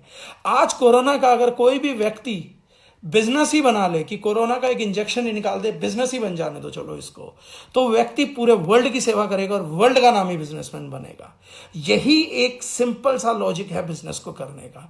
अब उस इंजेक्शन की रिटेल कोई करे, उसकी होलसेल कोई करे, उसको ठोके कोई, इससे कोई फर्क नहीं पड़ता। तो आज हमने 2 चीजें सीखी हैं अपनी ट्रेनिंग के अंदर। वो 2 चीजें ये हैं कि हमारी ट्रेनिंग के अंदर सबसे पहली बात, बिजनेसमैन होने का प्राउड पालो, गिल्ट नहीं। कोई बिजनेस के बारे में बात करे तो उसे जवाब दो, लेकिन मोहब्बत के साथ, इज्जत के साथ। ये पहली चीज है। दूसरी चीज जो हम लोगों ने सीखी है, बिजनेसमैन की कैटेगरी को क्लासिफाई करना सीखिए। बिजनेसमैन वो लोग होते हैं जो किसी प्रॉब्लम का सॉल्यूशन लेके आते हैं और उस पर मेहनत करते हैं, लोगों को समझाते हैं, लोगों के घरों तक जो समाधान के तौर पे डेवलप हुआ है, या तो वो सर्विस है या वो प्रोडक्ट है, वो लोगों के घर घर तक पहुंचाते हैं। दावों की दुकान खोल के झूठे दावे करके अपना माल बेचने वाले लोग बिजनेसमैन नहीं होते हैं। नेटवर्क मार्केटिंग में आज तक दावों की दुकान खोली, एक प्रोडक्ट ले लो 300 बीमारी ठीक कर देगा, ये प्रोडक्ट ले लो 600 बीमारी ठीक कर देगा, ये प्रोडक्ट ले लो गधे घोड़ों की भी बीमारी ठीक कर देगा। जिनके पास ऐसे प्रोडक्ट थे जो सारी बीमारियां ठीक करते थे, कमाल की बात यह है कि एक ने भी कोरोना पे पोस्ट नहीं डाली कि मेरा ये प्रोडक्ट कोरोना भी ठीक कर देगा। एक ने भी आज उस कंपनी ने गवर्नमेंट को पोस्ट नहीं डाली कि ये गवर्नमेंट को डाल देता हूं, मेरा प्रोडक्ट तो सारी बीमारियां ठीक करता, सभी बीमारी वो ठीक करता, सारी बीमारियां ठीक कर देगा। दावे फुस फुस हो गए। एक वो फुस फुस आई थी, बोल रही थी कि सारी बीमारियां ठीक कर देगा, हमारा स्प्रे गाड़ी का माइलेज भी बढ़ा देगा। मेरे ख्याल से उन्होंने क्लेम नहीं करा, लेकिन मैं होता तो उनकी जगह क्लेम कर देता कि जिन ऊंट घोड़े बिल्लियों को बच्चे नहीं हो रहे उनको बच्चे भी कर देगा, घोड़ों और बिल्लियों को भी फर्टाइल कर देगा। ये बस वो क्लेम करना उनका रह गया था, खेती नहीं क्लेम करी उन लोगों ने। तो दावों की दुकान ना बहुत बड़ी लंबी चौड़ी नहीं होती है। दावों के साथ माल बेचने को बिजनेस नहीं बोलते। बिजनेस होता है केवल तब जब हम लोग, स्पेशली हम लोग जब काम करते हैं जहां पर हम लोग किसी प्रॉब्लम का सॉल्यूशन करते हैं। तो कल माइंडसेट पे हम बात करेंगे, हम लगभग सेम टाइम पे ही बात करेंगे। इस बीच अगर किसी व्यक्ति के कोई सवाल हैं इस ट्रेनिंग सेशन से जुड़े तो वो व्यक्ति नीचे टाइप करके भेज सकता है और मैं कोशिश करूंगा कि उनके सवालों के जवाब दे दूं। तो किसी का कोई सवाल है तो प्लीज टाइप करना स्टार्ट कर दीजिए।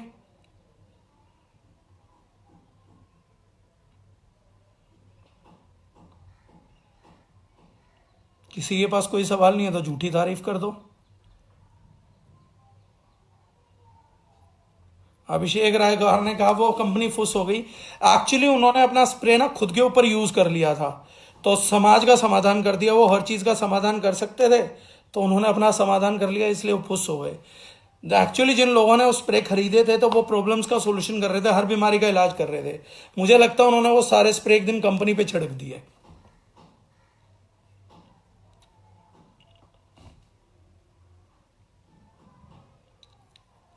चलो इसका मतलब थैंक यू हो गया। तो मेरी बात जा रही थी, मुझे लग रहा था कल 2:30 मिलते हैं। जिग्नेश जी ने मैसेज दे दिया, बिल्कुल thanks to my training, thank you, it was an amazing training. चलो बहुत बढ़िया। Without activity no productivity, thank you so much sir, thank you Rajeev ji, thank you guru यूनिफ, thank you guru to you too. Arun Kumar Rajora, sir you are amazing. जिस दिन एक सुंदर लड़की ये बात बोलेगी मुझे ज़्यादा अच्छा लगेगा Arun, but thanks to you. Ansh Sharma, हाँ मधु बघेल, उनको क्या बोलना चाहिए? बोले कि मेरे लोगों को प्लान कौन देने जाएगा। उनको क्या बोले? जो ये बोले कि मेरे लोगों को प्लान कौन देने जाएगा, उनको बोलिए सर उनको प्लान देने वो जाएगा जो जहाँ मानता है कि ये अपॉर्चुनिटी ठीक है, जो ये मानता है कि ये अपॉर्चुनिटी सच्ची है, जो ये मानता है कि मैं लोगों को कुछ देने जा रहा हूँ, जो ये मानता है कि मैं सेवा करने जा रहा हूँ वो जाएगा। जो ये मानता ही नहीं कि वो लोगों की सेवा कर रहा है वो क्यों जाएगा? तो सेवा करने हम जाएंगे क्योंकि हम जानते हैं हम क्या दे रहे हैं। तो सिंपल सी बात है, सीधा जवाब दे दीजिए। तो रिप्लाई कर तो दिया मधु, और कैसे रिप्लाई करूं?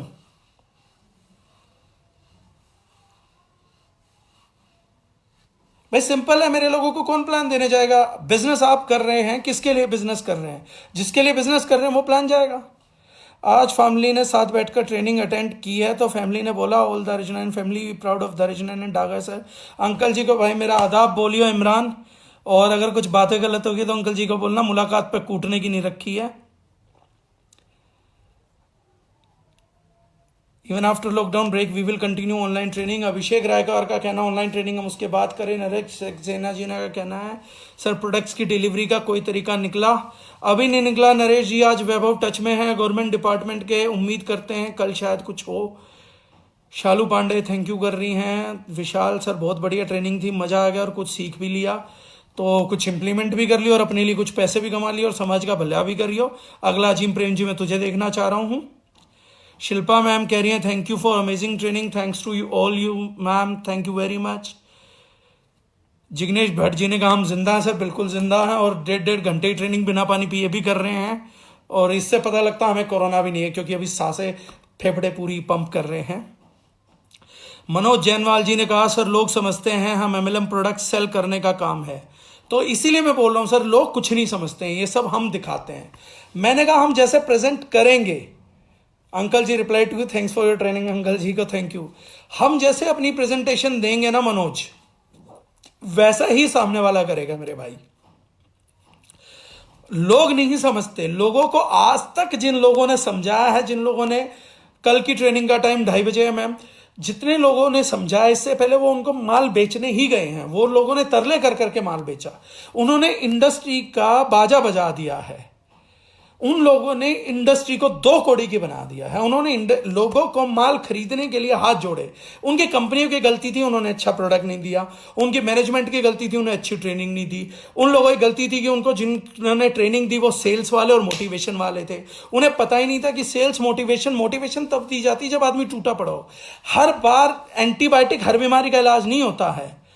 वो क्या करते हैं, हर बीमार कुछ भी आ जाए एंटीबायोटिक देने पे लगे हुए थे। सेल्स करवा के इस इंडस्ट्री की 2 कौड़ी की वैल्यू बना दी है। तो आप लोगों से मैं उम्मीद करता हूं आप दारे जुनैन के साथ जुड़े हैं, एक अच्छे ट्रेनिंग सिस्टम के साथ जुड़े हैं। आप जाके उन लोगों की सोच बदल दीजिए, उन लोगों को प्रेजेंटेशन दीजिए और उनको बताइए कि तरीका क्या होता काम करने का, सही तरीके से अवगत कराइए। वो आज तक गलत तरीके के गलत लोगों से मिले हैं, उन लोगों को वो कराइए और उन लोगों को एक नया एक्सपीरियंस दीजिए। प्राउड के साथ बोलिए, डिग्निटी के साथ बोलिए, किसी की तरले करने की जरूरत नहीं। माल बिकेगा, नहीं बिकेगा।